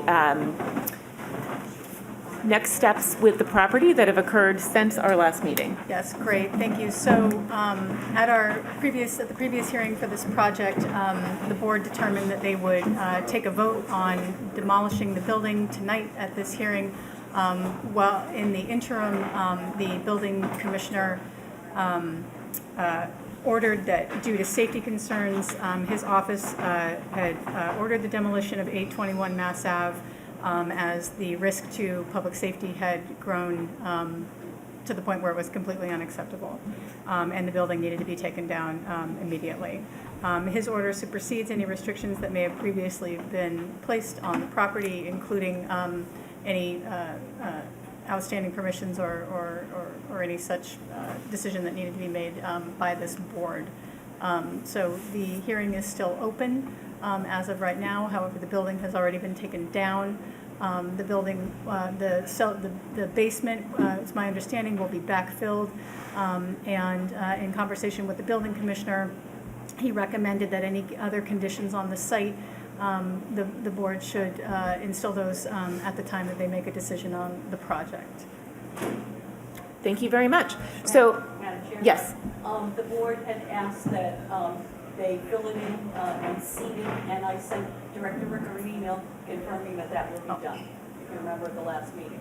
That is correct. Great, thank you very much. Thank you. I appreciate that. Is there any, so what I just wanted to set the stage for was our discussion tonight is around conditions, the modification to the special permit, specifically condition number 5, which covers demolition and ensuring that this board is able to modify that special condition with any items such as what you were just identifying. So I'd like to turn it over for you for if there are any other topics that you related to that you'd like to address the board with. Just that Mr. Noyes will agree, in fact, to fill it in, seed it, and grade it. Okay, great. Thank you very much. So any discussion from the board, starting with Steve? None. Jean? None. Sheena? None. Ken? None. Great. So with that, we will open this hearing up for public comment. Anyone wishing to speak on this hearing for 821 Mass Ave? Yes. Can I please ask you to come to the front by the microphone? Anyone engaging in public comment this evening will have up to 2 minutes to address the board. Please introduce yourself with your first, last name, and address. Hi, this is Susan Stamps, 39 Grafton Street, a member of the tree committee, but not speaking for the tree committee. I think this is going to be the first time that I'm aware of anyway that this new bylaw 6.3 is going to be used in town. And I was looking at the site and I see that I believe that the architect said the last time that he was going to be planting 8 trees along Mass Ave in front of the So I just property. want to be clear. Yeah. We're not this evening addressing the application for the new property, specifically the demolition. So I just want to make sure that we're speaking about the so this, demolition. Maybe I should talk in the public comment because it's more of a general question as to how tree wells get created when there are none. Yes, that would be a better, better you. topic for public My comment. apologies. No worries. Okay. Thank you very much. I appreciate. Anyone else specific to the demolition of 821 Mass Ave? Yes.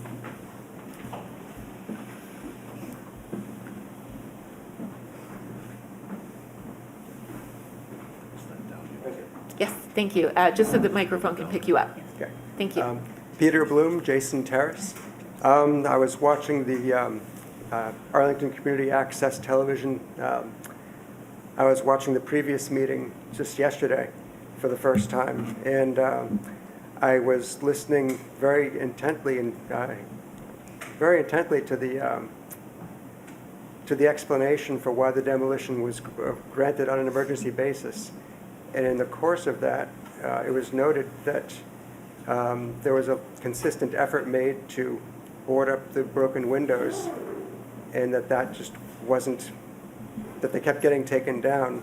I'm not sure what time frame was being referenced there. I know that I first noticed the 3 broken windows on the first floor level facing CVS last October. And I made multiple attempts to try and get various parts of town government to try and address that. I never noticed any boards going up on that side or being taken down on that side, so I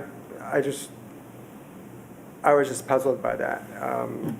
I wish it hadn't come to this. I recognize that whether the demolition took place one week or the other week, it wouldn't make much difference in the long run. I guess I'm just disappointed at how this all turned out, but that's the way it goes. So anyway, I just wanted to acknowledge that. Thank you. Thank you. Anyone else wishing to speak this evening? Okay, with that, we will close public comment. And I think, for the record at least, I will state that I share the disappointment in the maintenance, the ongoing disappointment in the maintenance of this building, and the fact that it did need to resort to the building inspector requiring that the building be taken down due to it being a public safety hazard at this point. So what we do need to do, any other comments before we move to create a motion to modify Special Condition 5 of the 2009 special permit? Ken? What's there to modify? We need to add, if we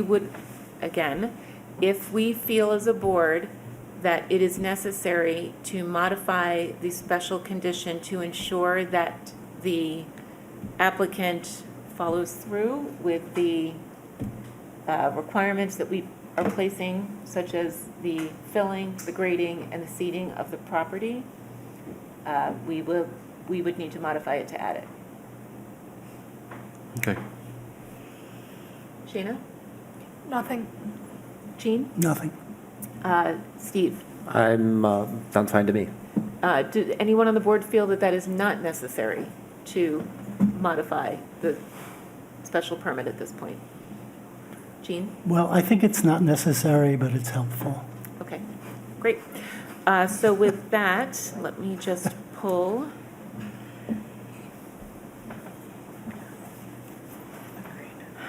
So Special condition number 5.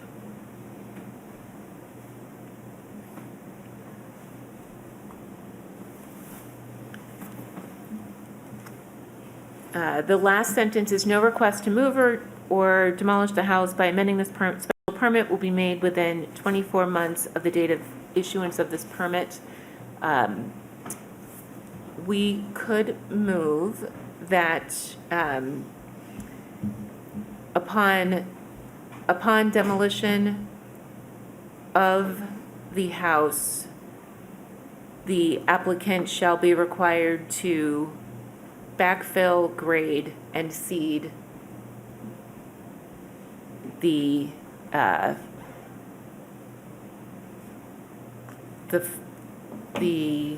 don't want to say the lot because there are existing trees and other landscape that we do not want to be removed. How about the building site? The building site, let's just call it the building site. Or footprint. The footprint, that's what I originally was thinking. Yeah, Footprint? I go for the footprint. Okay. So upon demolition, Can we have a previous sentence that says, Yep. The redevelopment board was informed by the Director of Inspectional Services on March 20, 2025, that due to safety concerns, his office had ordered the demolition of 821 Massachusetts Avenue, yes, and then put in yes, the yes. sentence? I think that would work. Marissa, do you have that? All set? Great, thank you. So do we have a motion to proceed? So motioned. Can you repeat the second sentence, please? Do you have? The redevelopment board was informed by the director. No, the next one. The next one, Yeah, the one that Rachel was saying. upon demolition of the house, the applicant shall be required to backfill, grade, and seed the building footprint. Thank you. Great. Is there a motion? Is there a motion to amend special condition 5 in the 2009 special permit as stated? So motioned. Second, We'll take a vote, starting with Steve. Yes. Jean? yes. Shayna? Yes. Ken? Yes. And I'm a yes as well. This application will remain open and will be continued to, Claire, can you remind me of the 14th? 14th. April 14th Yes. to April 14th, 2025. Thank you all. So I think we also need a motion to continue docket number 3348, 821 to 837 Mass Ave to April 24th, 2025. So motioned. Second, Take a vote, starting with Steve. Yes. Jean. yes. Shayna. Yes. Ken. Yes. And I'm a yes as well. Thank you very much. You too. Okay, let's now move to agenda item number 4, which is the public hearing for warrant articles, the continued public hearing for warrant articles for 2025 annual town meeting. We will start by noting that this is our 4th of 5 nights of public hearings related to the warrant articles related to zoning bylaws for spring town meeting. We will hear from either the board for our articles, our proposed articles, or the article applicants and public wishing to speak on each of these articles as scheduled. Note that this will be our last night of open public comment for each of the articles listing this evening. We will, on our 5th and final hearing, be deliberating as a board and voting to recommend favorable action or no action on each of the articles. So with that, let's move to Article 32, which is a zoning bylaw amendment inserted by the request of the Redevelopment Board to rezone B1 parcels, and I will turn it over to Director Ricker. Great, thank you. So tonight we have 7 warrant articles that consider changes to the zoning bylaw and subsequently the zoning map. So the articles we'll be looking at tonight will require a vote to change the zoning bylaw and then a vote to change the zoning map to reflect the substance of the previous article, unless the article in and of itself suggests a change to the zoning map. So to begin, The B1 district is used inconsistently throughout Arlington and describes a use case that's overly restrictive and no longer aligned with the needs of the community and development priorities in the town. PCD has identified 111 parcels that are currently zoned B1 business neighborhood, which run mostly along Mass Ave from the Cambridge line to the Lexington line. We have attached exhibits of each district, including property details and neighboring zoning districts. B1 parcels represent approximately 22% of Arlington's business district, and staff recommends that B1 parcels be rezoned as B2A, which would allow for taller height and increased floor area ratio and provide greater flexibility for property owners seeking to redevelop their property, especially for mixed use, which mirrors the B1 zone in its combination of residential and commercial development. Thank you. Thank you very much. So I'd love to do first is see if there are any discussions around the proposed article language modifications, and then get into the discussion of the parcels under Claire. Just so that I confirm, the list of parcels and the map are included both in 32 and 33, or just in 32? I believe just in 32. Just in 32. No, excuse me. In Article 33, maps showing parcels to be rezoned are attached here to an Exhibit B. Okay, but the list is under Article 32.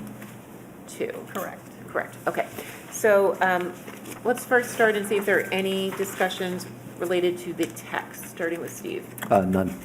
Jean? A couple. About 2/3 of the way down in the background, it says staff recommended. I think since this is going to town meeting, it would have to be the ARB recommends. That B1 parcels rezoned as B2A. This says property owners seeking to redevelop their property, especially for mixed use. I don't know if this is correct, Claire. Would it also make it easier for people to redevelop for purely commercial I think what purposes? What we're trying to say here is that when you look at some of the lot regulations, in the comparison of B1 to B2A, for single-family dwellings and things, the regulations are the same or very, very similar. I think where B2A really sort of is more permissible, more flexible, is when you start talking about mixed use, which is called out in B1 and in B2A as items on their own. Yeah, thank you. I think that's right. I just wanted to check. I think this paragraph, while it's good, buries the most important part, which is we're rezoning it so that people have more opportunity with these parcels to do more commercial and more mixed-use redevelopment. And that's sort of found near the end. It sort of buries the lead. And I would think it might be helpful to think about rewriting it for that purpose. The only other real suggestion I have is that after the background, rather than put in all of the tables, put in what's being changed and then put in the tables, because I can see people at town meeting opening this up and looking through it and trying to see the changes, but they're not on this, they're, when it gets to the draft amendment. So I would move the draft amendment up and then put in the comparison, just so what we're looking to do is a lot farther, a lot closer to the beginning.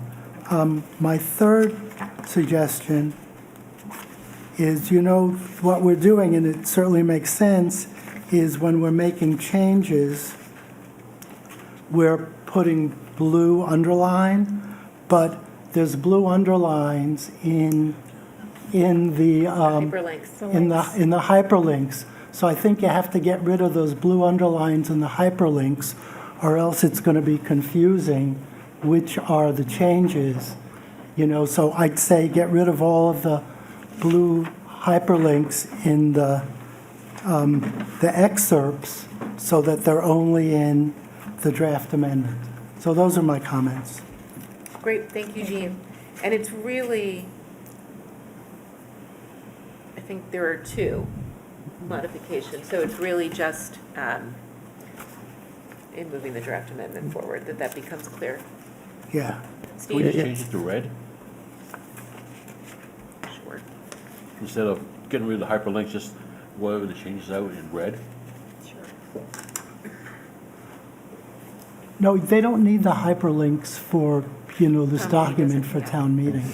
Okay, I'm just saying, So- instead of making, To follow on Mr. Benson's suggestion, I think the comparison tables are useful, but I think making them an exhibit Yes. would be a good way to separate them. Yep. Great idea. Great idea.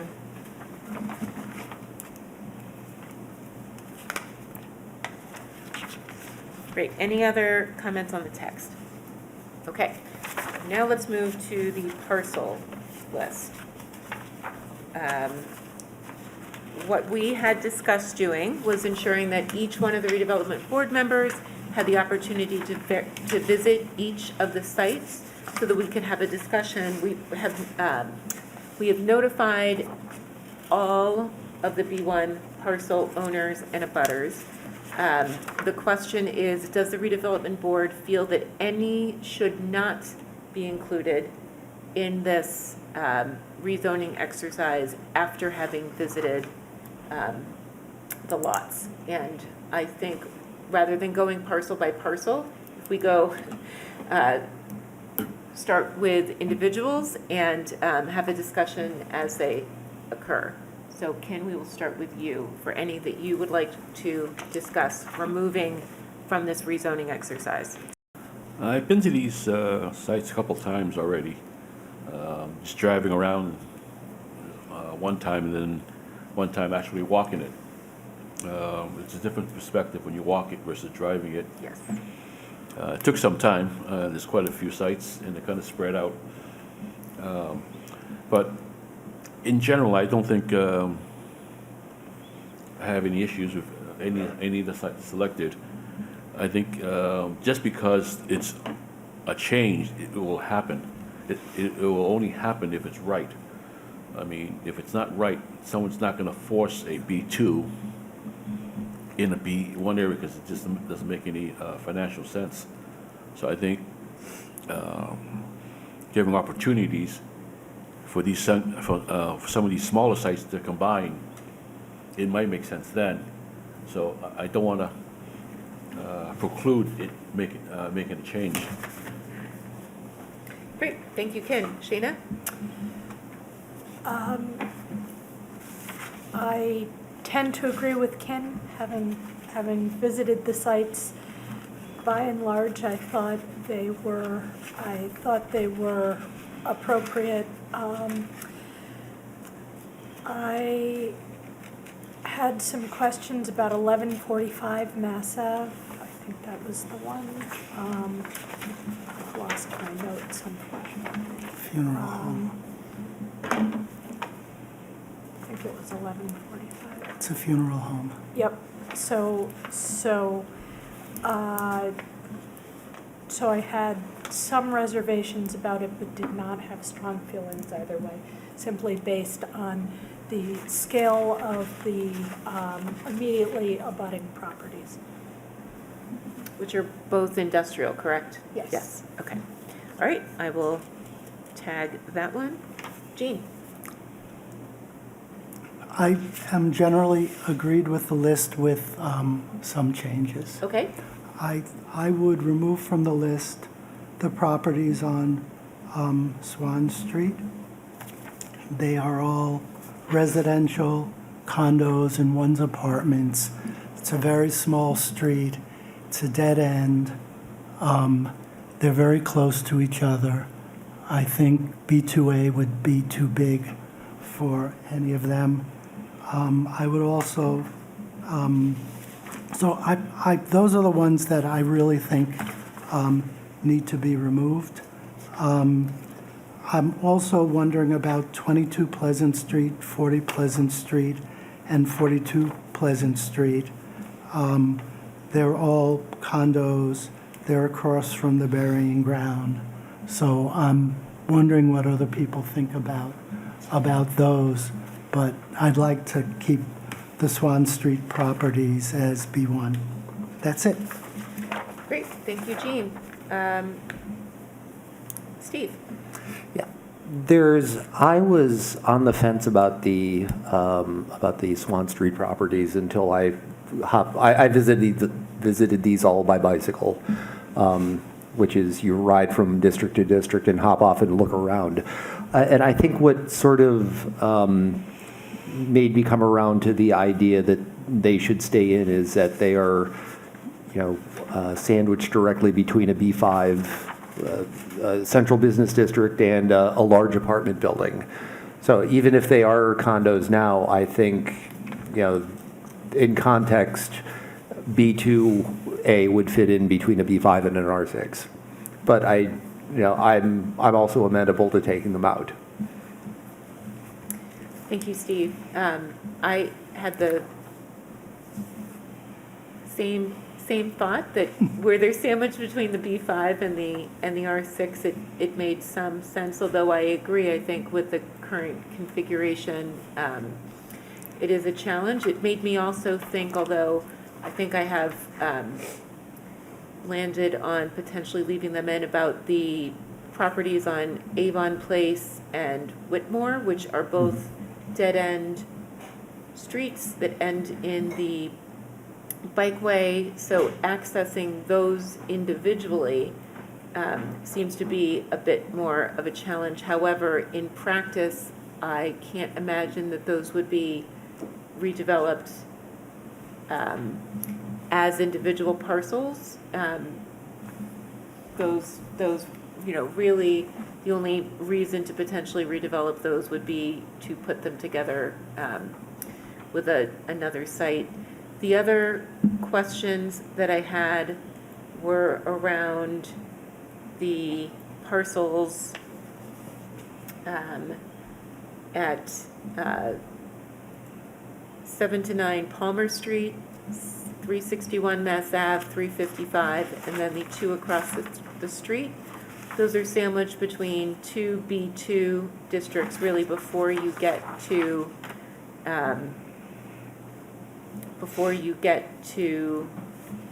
the R6, the R7, and then the B5.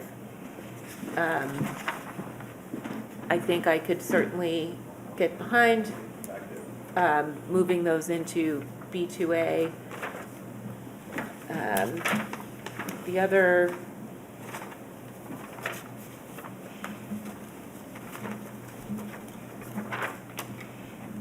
The other question I had were the parcels adjacent to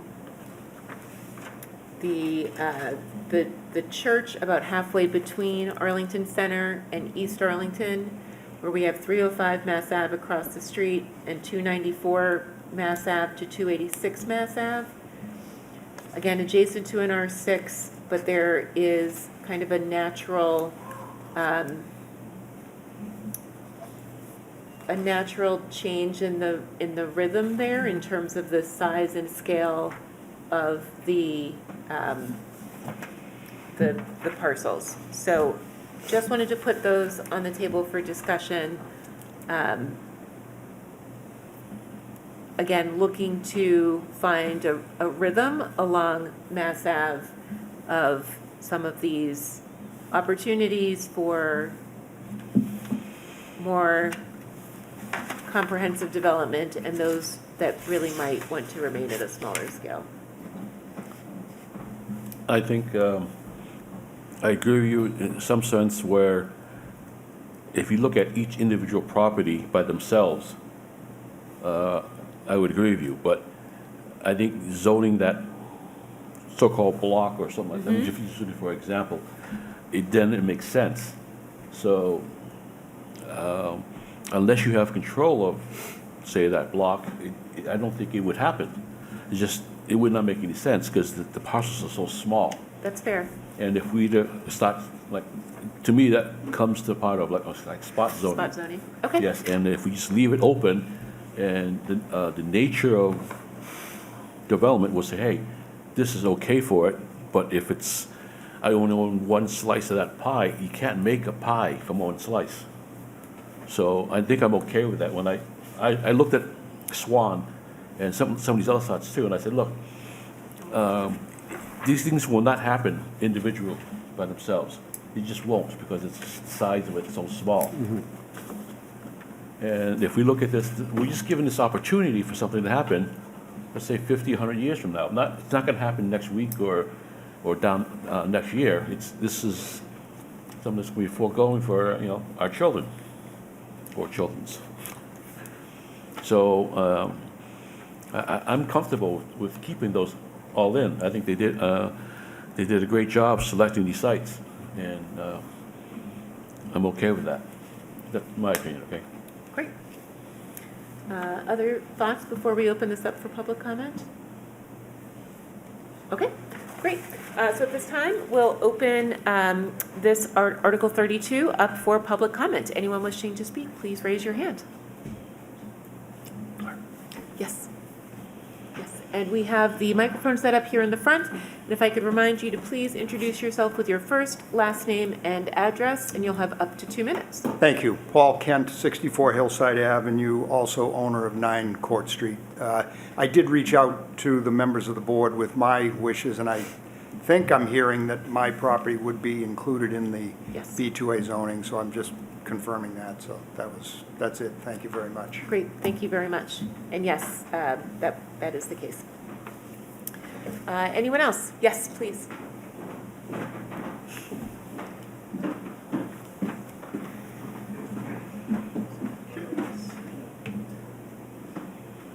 Devin Brackbill, 21 Central Street. Most of the properties sit sort of along Mass Ave. Sorry, can you hear me? Yes, now we can. Most of the properties sit along Mass Ave. There was several along Central Street and the Court Street area that sort of sit one layer back off of Mass Ave. So it sort of moves from a B3 to a B1 and then into an R2. And so that sort of transition from sort of the business along Mass Ave, which sort of makes sense to upzone those, but the sort of movement to the B1s, upzoning them there, it seems a little bit different than all the other properties, which were sort of closer along Mass Ave. So that, I think there's both sort of a one-way street going in on Central Street and on Court Street through there, so sort of restricted traffic-wise. Yeah, I think those are kind of the 2 points. Great, fantastic. We can certainly address those as we close public comment. Thank you. Anyone else wishing to provide comment? Okay, so with that, we'll close public comment on this item.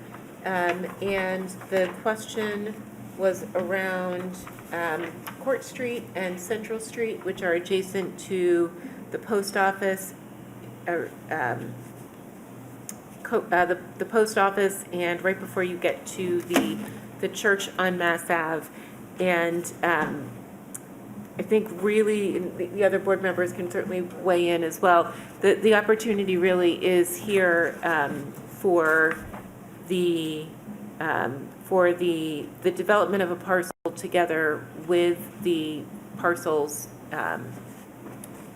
that are along Mass Ave. So one of the things, for example, we tried to look at here, as well as when we were looking through some of the rezoning for the multifamily districts, both along Mass Ave and Broadway, and the neighborhood district, where you have some of these very shallow parcels on Mass Ave, what in the future, if you were to ever consider redeveloping the parcel, it really only makes sense if there are parcels available behind it where you can put together a decent-sized project, which I think, Ken, is what you were beginning to get to. But anyone else wishing to address Court Street or Central Street?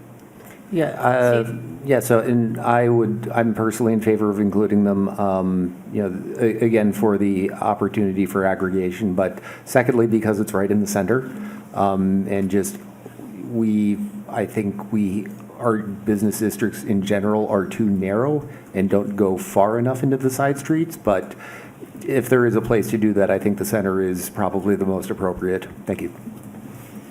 Jean?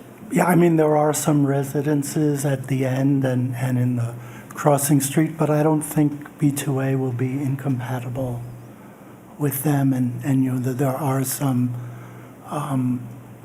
protections in the zoning bylaw for that. So I'm in favor of changing them to B2A. Great.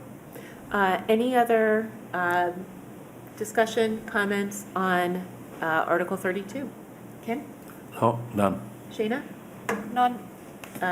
Jean? None. And Steve? Nothing here, ma'am. Great.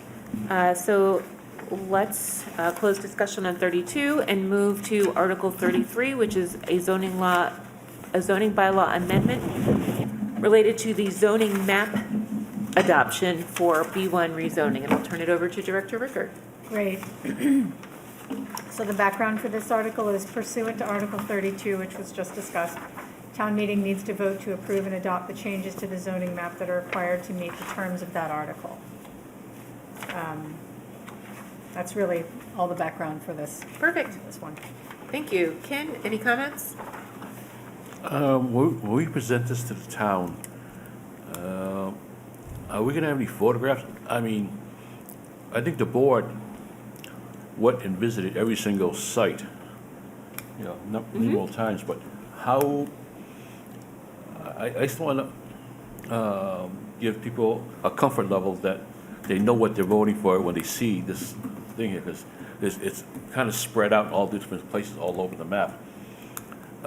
Will it take up too much of time at the town meeting to have, the larger maps? Maybe we can put an aerial or some street photographs of some of these areas, so it just gives them more of a convincing area that it's not out of character to make this change. So you would be looking for photographs of adjacent. So for example, we're looking kind of at 10 Court Street right now. You'd want a picture potentially of what's going on in B3 and also, I guess, is that the post office? I was thinking maybe like a photograph right on Court Street. Yep.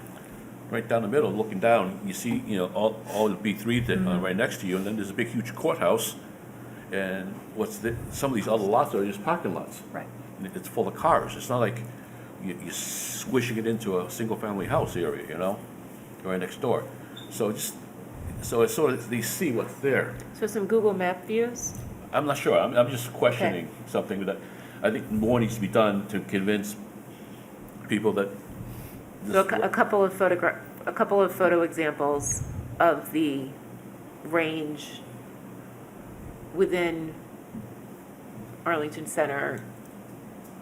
I mean, they're roughly consolidated in the three parts of town. But I just want to make sure we have enough time to do that presentation, because otherwise I don't know. Yeah, I mean, we are going to be up against it for the slides for town meeting.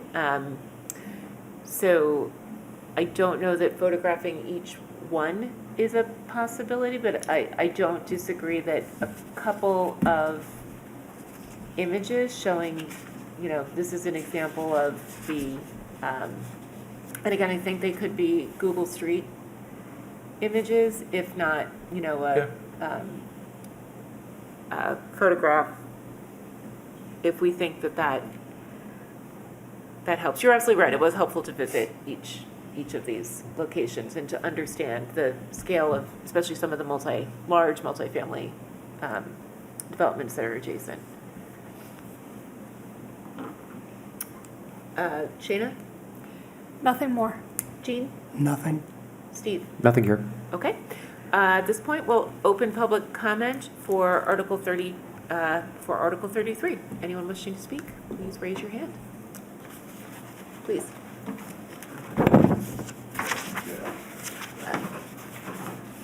Right up here where the microphone is, please. Again, if you could please introduce yourself with your first, last name, and address. Bob Redosha, 45 Columbia Road. If I were to be a town member meeting, I'm not clear. You talked about a lot of different locations in this part, that part. The GIS map, an aerial view of that, just highlighting what your proposals are, which shouldn't be a big deal, I don't think. And I have no idea what I'm looking at right now, and I'm not sure I'd have time at town meeting to get up to speed on it all. So anything in advance that you could do, not that I'm going to make it as town meeting member, that's okay if I don't, but in case I did, I'm looking to be convinced of something. So that's it. Thank you. Great, thank you very much. Anyone else wishes to speak this evening?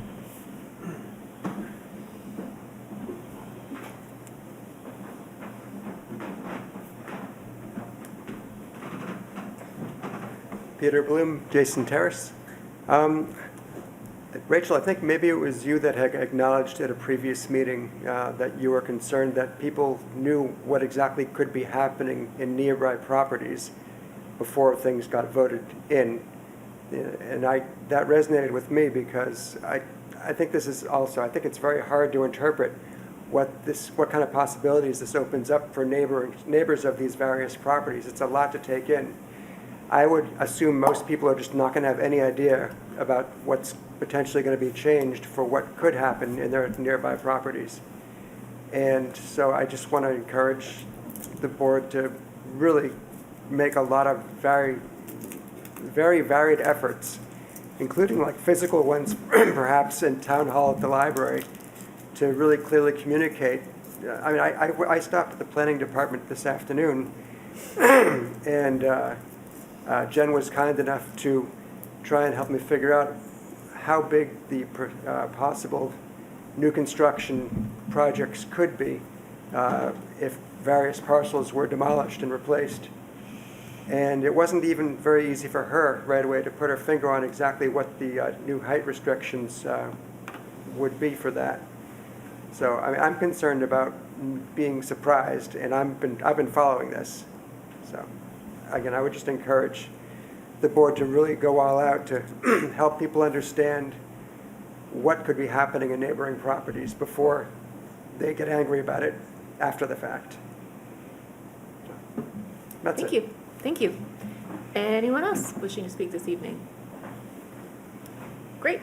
I'd love to just note that to your point, we do have a GIS map, so that will be included with all of the meeting materials that covers every single one of the districts, which of these, how these are sprinkled throughout the different districts, and which will be addressed, as well as these enlarged maps as well. So those will all be part of the package. That's a very good point.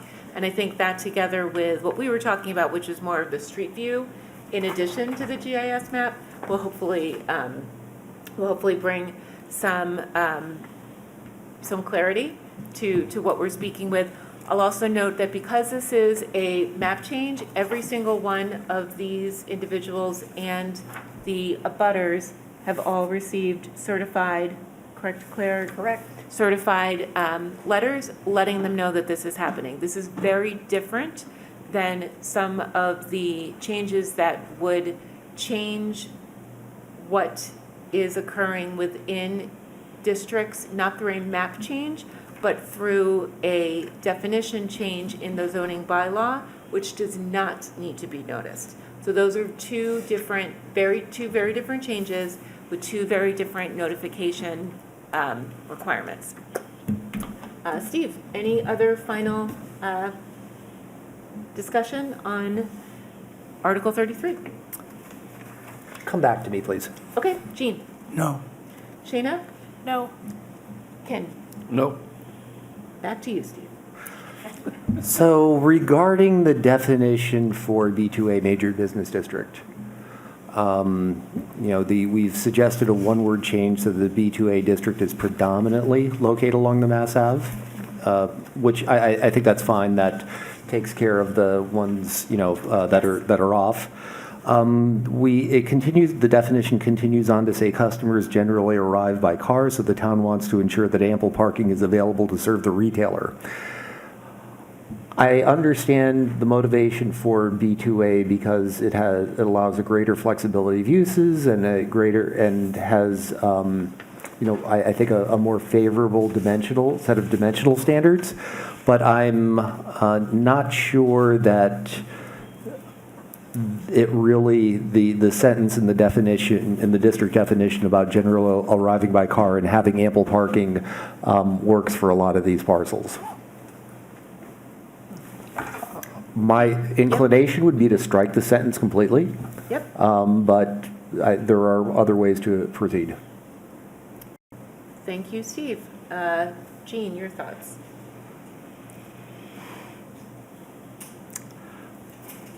I don't know, because if we want to just limit this to the parcel thing, we wouldn't start making these other amendments. On the other hand, it's probably not true right now that customers in all the B2A districts arrive by car. Mm-hmm. But we could say that there is ample parking, because there's ample street parking along the entire area. So. Yeah, I mean, for B2A, the two sites I think of most are Walgreens and the Leahy Clinic, which have rather large parking lots. They do, but, there is ample parking, because if you look at all of these, are all on Mass Ave, and there's a lot of parking along Mass Ave and then in the Russell lot. So, yeah, I would tend not to want to change it, because it's just an unnecessary change to. That could be something we Make the do address parcel in the change. background, if you think that would be helpful, Steve, in terms of, these are all tying it a little bit more to the definition. Mm-hmm. Yeah, and I mean, yeah, We are more dispersed than our right, but I don't central want us business to be districts. seen as trying to encourage automobile traffic. I understand. Mhm. Shayna?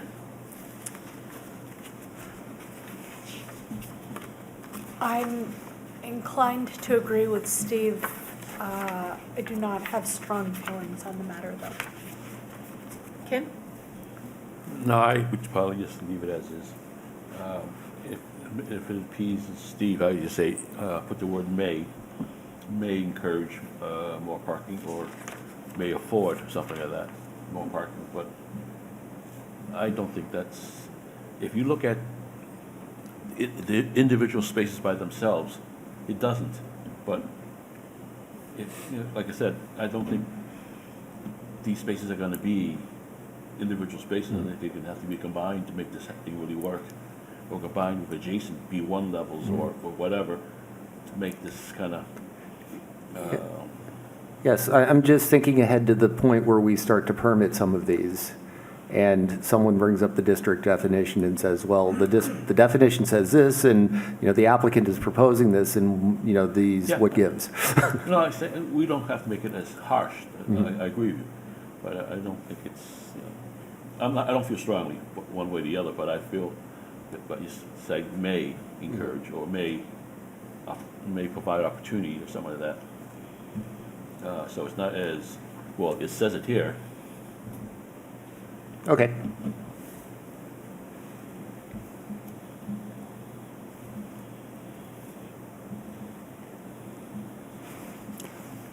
I think it would be opening a can of worms, because then all the people come out who say, oh, you're trying to stop people from driving in town. That's, I understand. Well, I think the other thing too, again, this isn't a village business district or a central business district. These are in the in-between spaces generally. In some cases, they are on the edges of our village and our central business district. Between the nodes, yeah. Between the nodes, yeah. So I'm okay with it. Okay. Okay. Anything else on Article 33?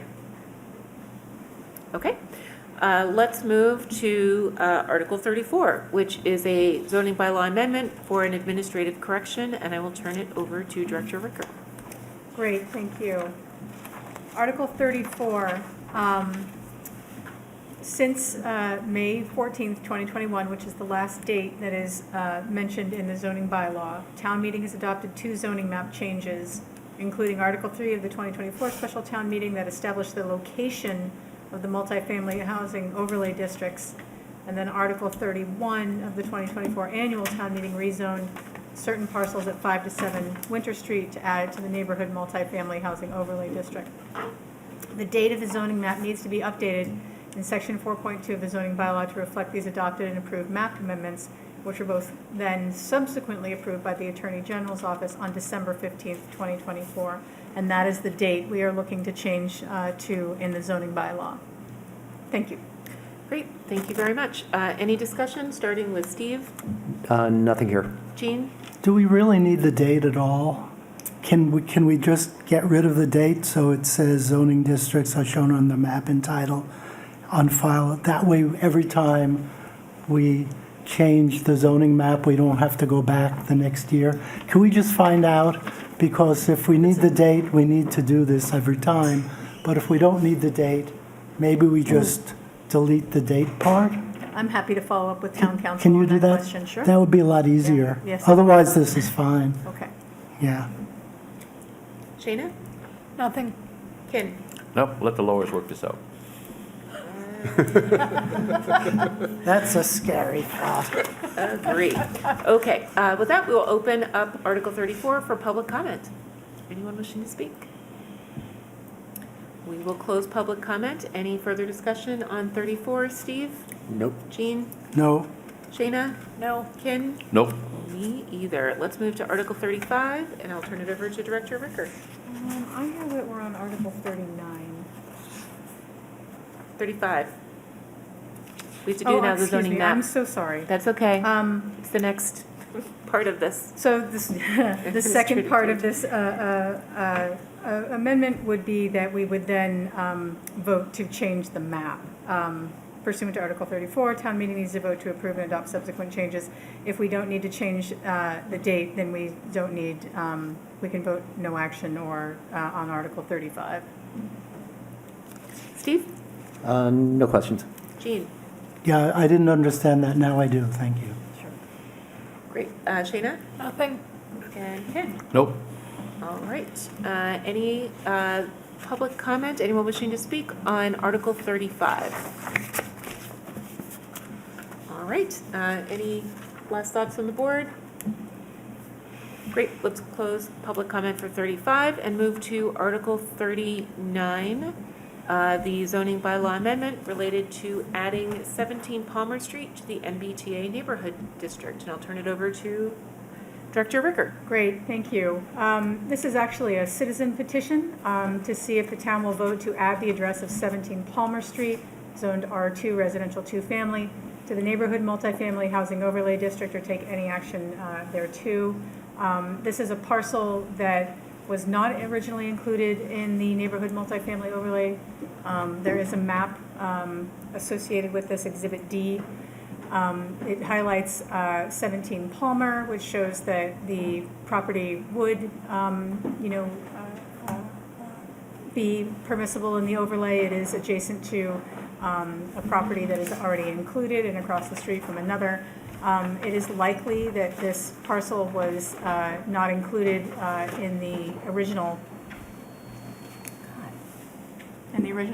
scope of MBTA communities because we were looking for contiguity in the zone, but I think as far as including it in the overlay, there are really no issues with proceeding. Great, thank you very much.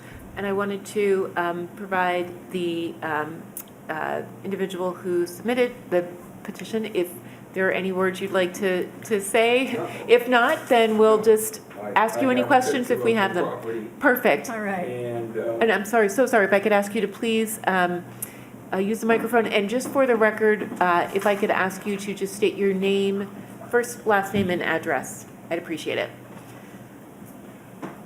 My name is John Herity, and I'm here as the owner of 17 Palmer Street.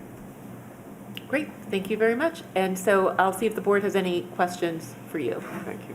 Great, starting with Steve. So I made an effort to go back through some of my notes from the MBTA Communities map discussions, and I think Director Ricker has it right.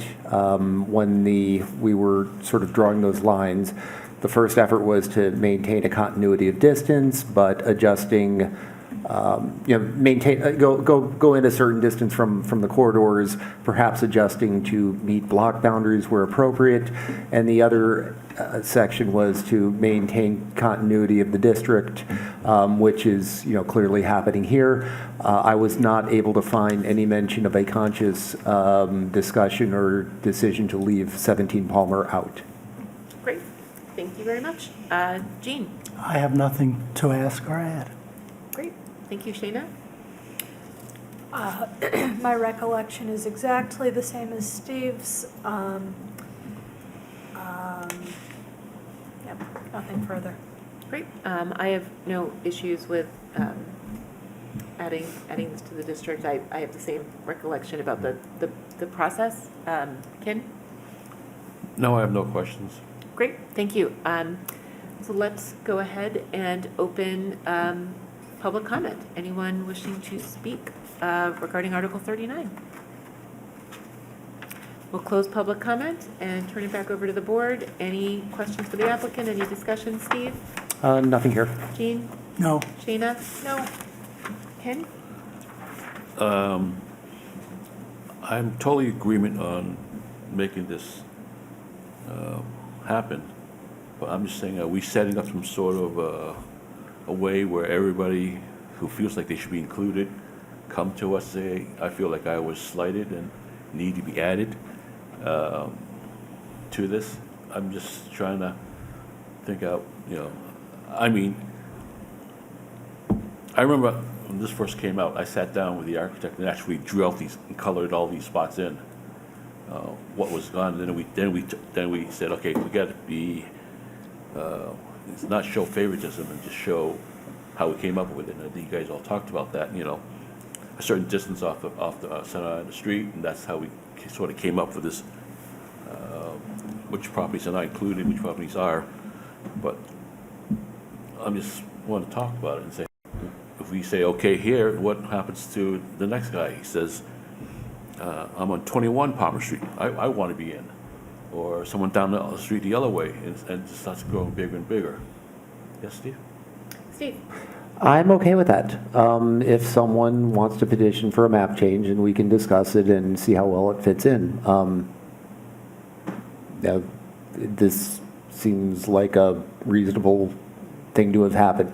Okay. Yeah, I'm okay with it too. They still have to, be contiguous with other parts of the district to meet the requirement, but we did it for someone else last year, and it's always been something where people can come to this board and ask that their property be rezoned. So I think there's no extra precedent by doing this. Shayna? I'm fine with it as well. Can I ask, have you spoken with your neighbors, particularly with the neighbor at 21 Palmer Street? Look at that and see, now they're going to be the last, or they would be the last on that side of the street outside the district. I have spoken to all of my neighbors, and nobody seems to have expressed anything but support for it. All right, then I have no issues. Great, I concur. Just a question. Good question, though. Yep, agreed. Okay, any other discussion? Great, thank you very much.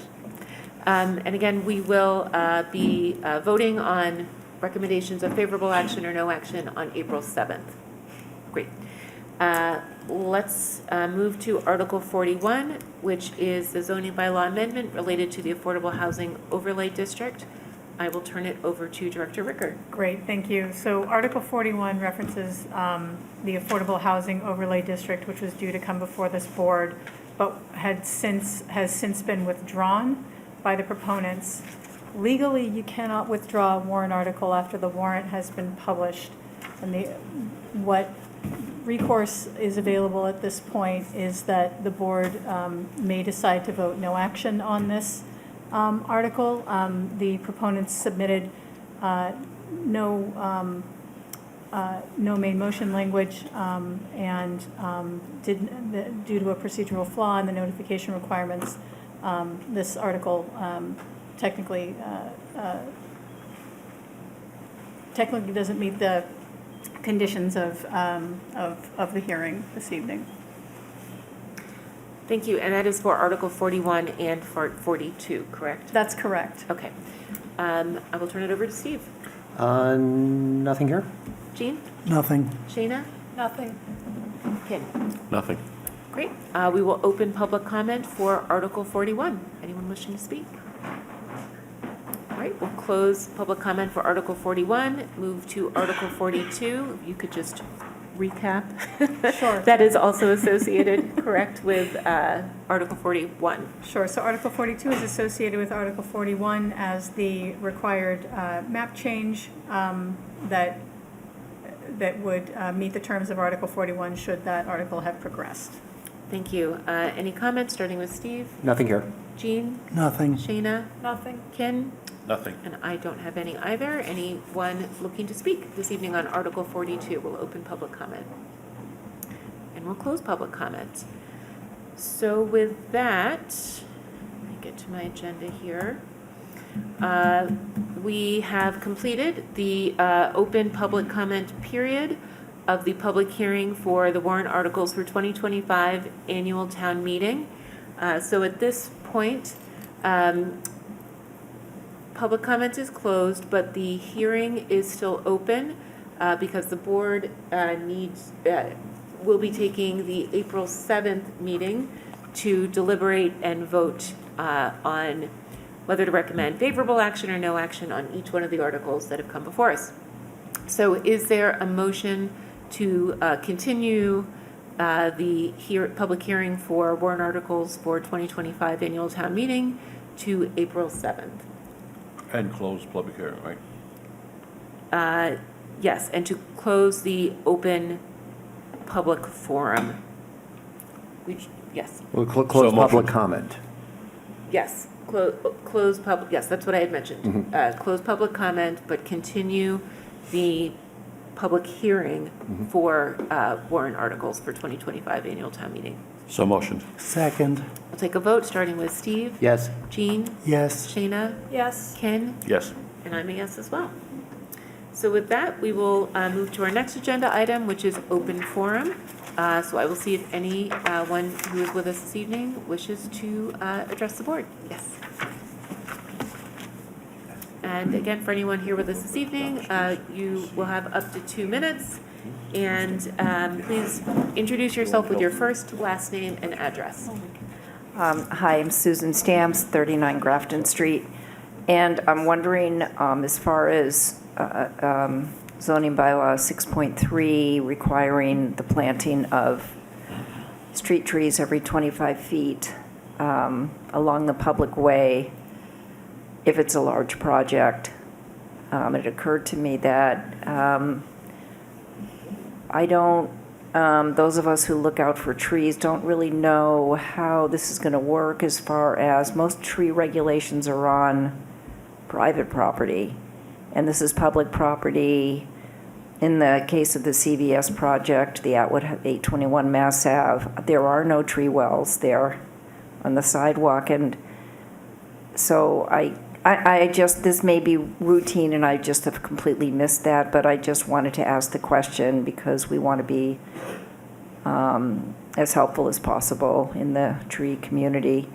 Would they speak with Mike Rademacher and get some kind of a permit to jackhammer tree wells? Or I just wonder if the committee, like, did you talk to Mike Rademacher before this? You're just looking for the process? Yes, if you, that would really appreciate it, yes. Okay, great. We will see if there's any other public comments and then answer that question for you. Thank you very much.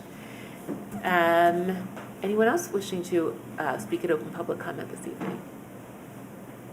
Okay, so we'll close public comment, and Claire, I will turn this one over to you, because I do know that we have had several projects who have been required to add additional shade trees along the public right-of-way. So I You can did address have- process.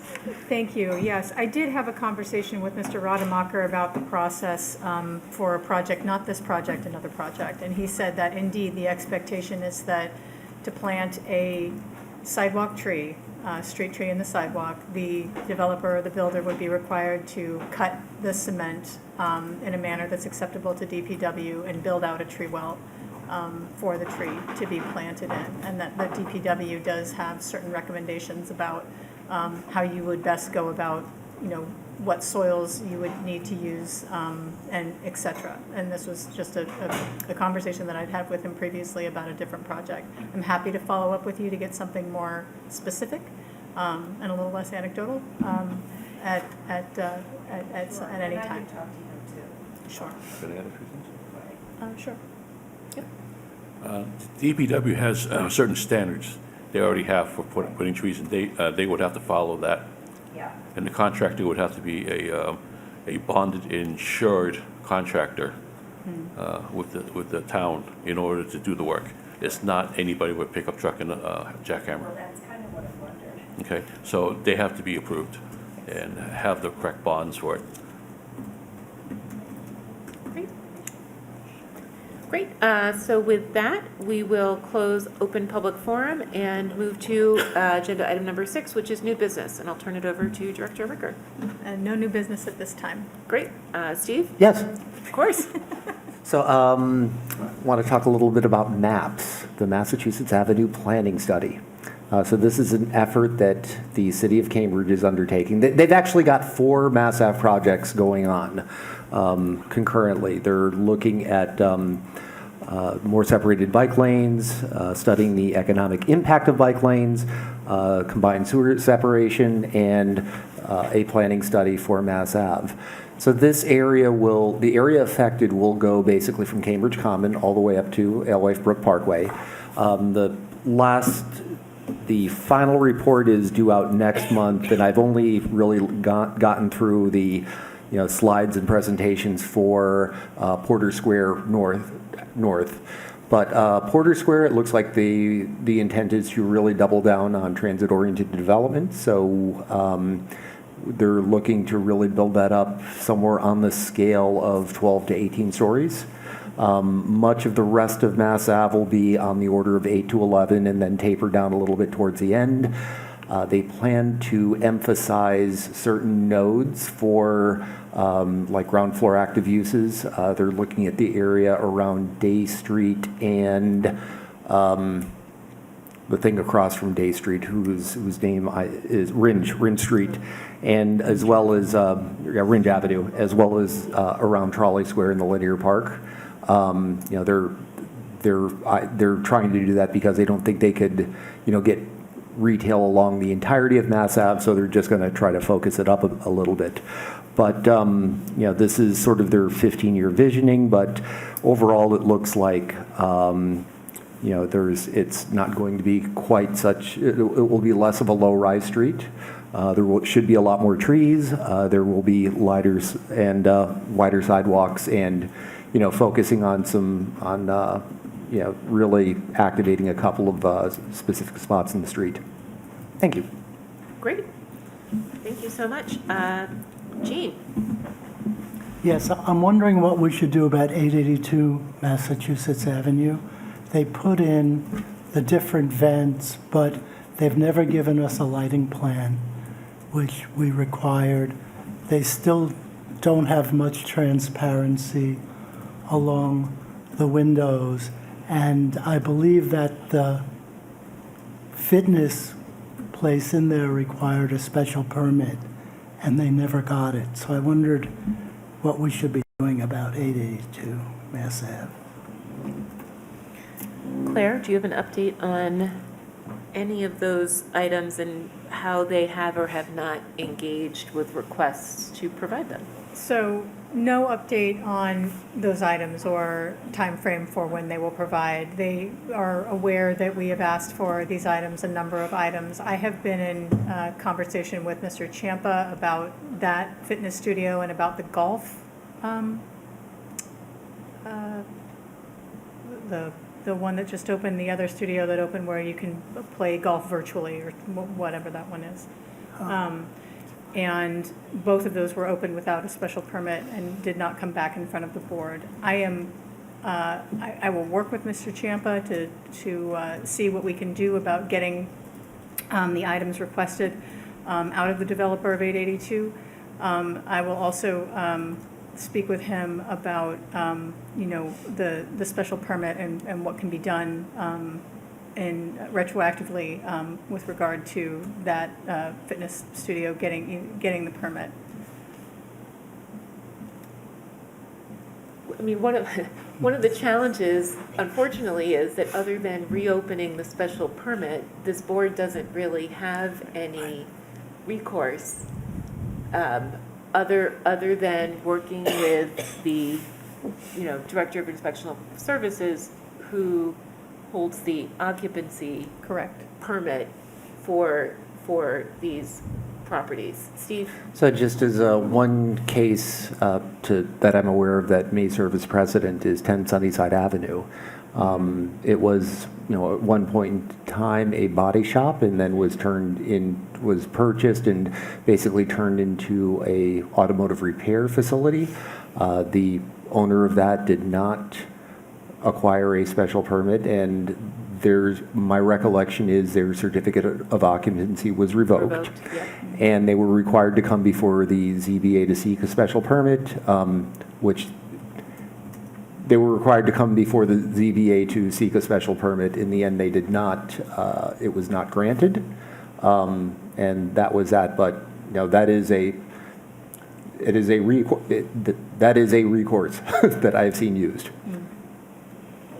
Yes, I mean, and to me so I know that Director Ricker is working with Inspector Champa, because you're absolutely right. That is the only, unfortunately, real recourse with teeth, other than, again, if the redevelopment board,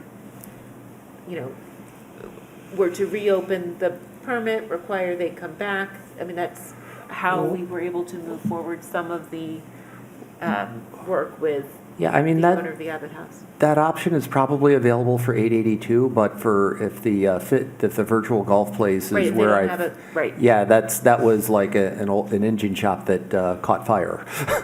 if I'm thinking of the right space. You're talking about the golf. Yes. Right. Yeah. Fitness, you're right. Fitness, but not golf. Yeah. Yes. Sorry. Jean? I mean, it's sort of frustrating that it's been going on so long. So I guess my suggestion is that if Mr. Champa doesn't have any success by the end of town meeting, that we reopen the special permit at that point. And, he could, I know we don't want to pull the occupancy permit for all of the residences. He could pull it for the fitness center. There are some interim types of things, but I'm not saying he should, I'm saying he could. But I think if there's no progress on those three issues, we're going to have to reopen the special permit. Can I just add one thing? Yes. I think it might not be a fitness center. I think it's a therapy center, where they do physical therapy. I don't know. Well, we should find out. That's what I was told when I asked them about how come the storefronts haven't been painted. It's because, and I said, what's going in here? I think I was told, is that correct, Sarah, at that meeting? I was told that it's actually a therapy center. And they could come in and ask us to waive the 80% transparency. Oh, yeah, no, I'm not saying they're in the right, but I'm just trying to make sure that it's actually a therapy center, and they do therapy in there. That's why they want the shading, so people can't look in and see what they're doing. No, it's a good point. We should find out exactly what it is, because that may determine what's needed also. But at the same time, we have come up with creative solutions for businesses that need for the operations and the specific use of, or the specific requirements of operating their business, have a real need for the additional Right, we can do that. the additional Yeah. screening, but we would need to weigh in, and we certainly would not approve the blackout that is currently there. So we do need them to come in front of us. All right. Okay. So if no movement, by end of town meeting, your guess is as good as mine as to if that is in May or June, then we will reopen the permit. Okay, Can we put it on the agenda for one of our June meetings, just so we could. we have it there? We could tentatively put it on, June 16 or June 2nd? Maybe the 15th, because we don't 16th, know yeah. where Let's town do June meetings. 16th. June 16th, okay. Any other new business? No. Shayna? No. Ken? No. And I do not have any as well. Is there a motion to adjourn? So motioned. Second, Take a vote, starting with Steve. Yes. Jean? yes. Shayna? Yes. Ken? Yes. And I'm a yes as well. This meeting is adjourned.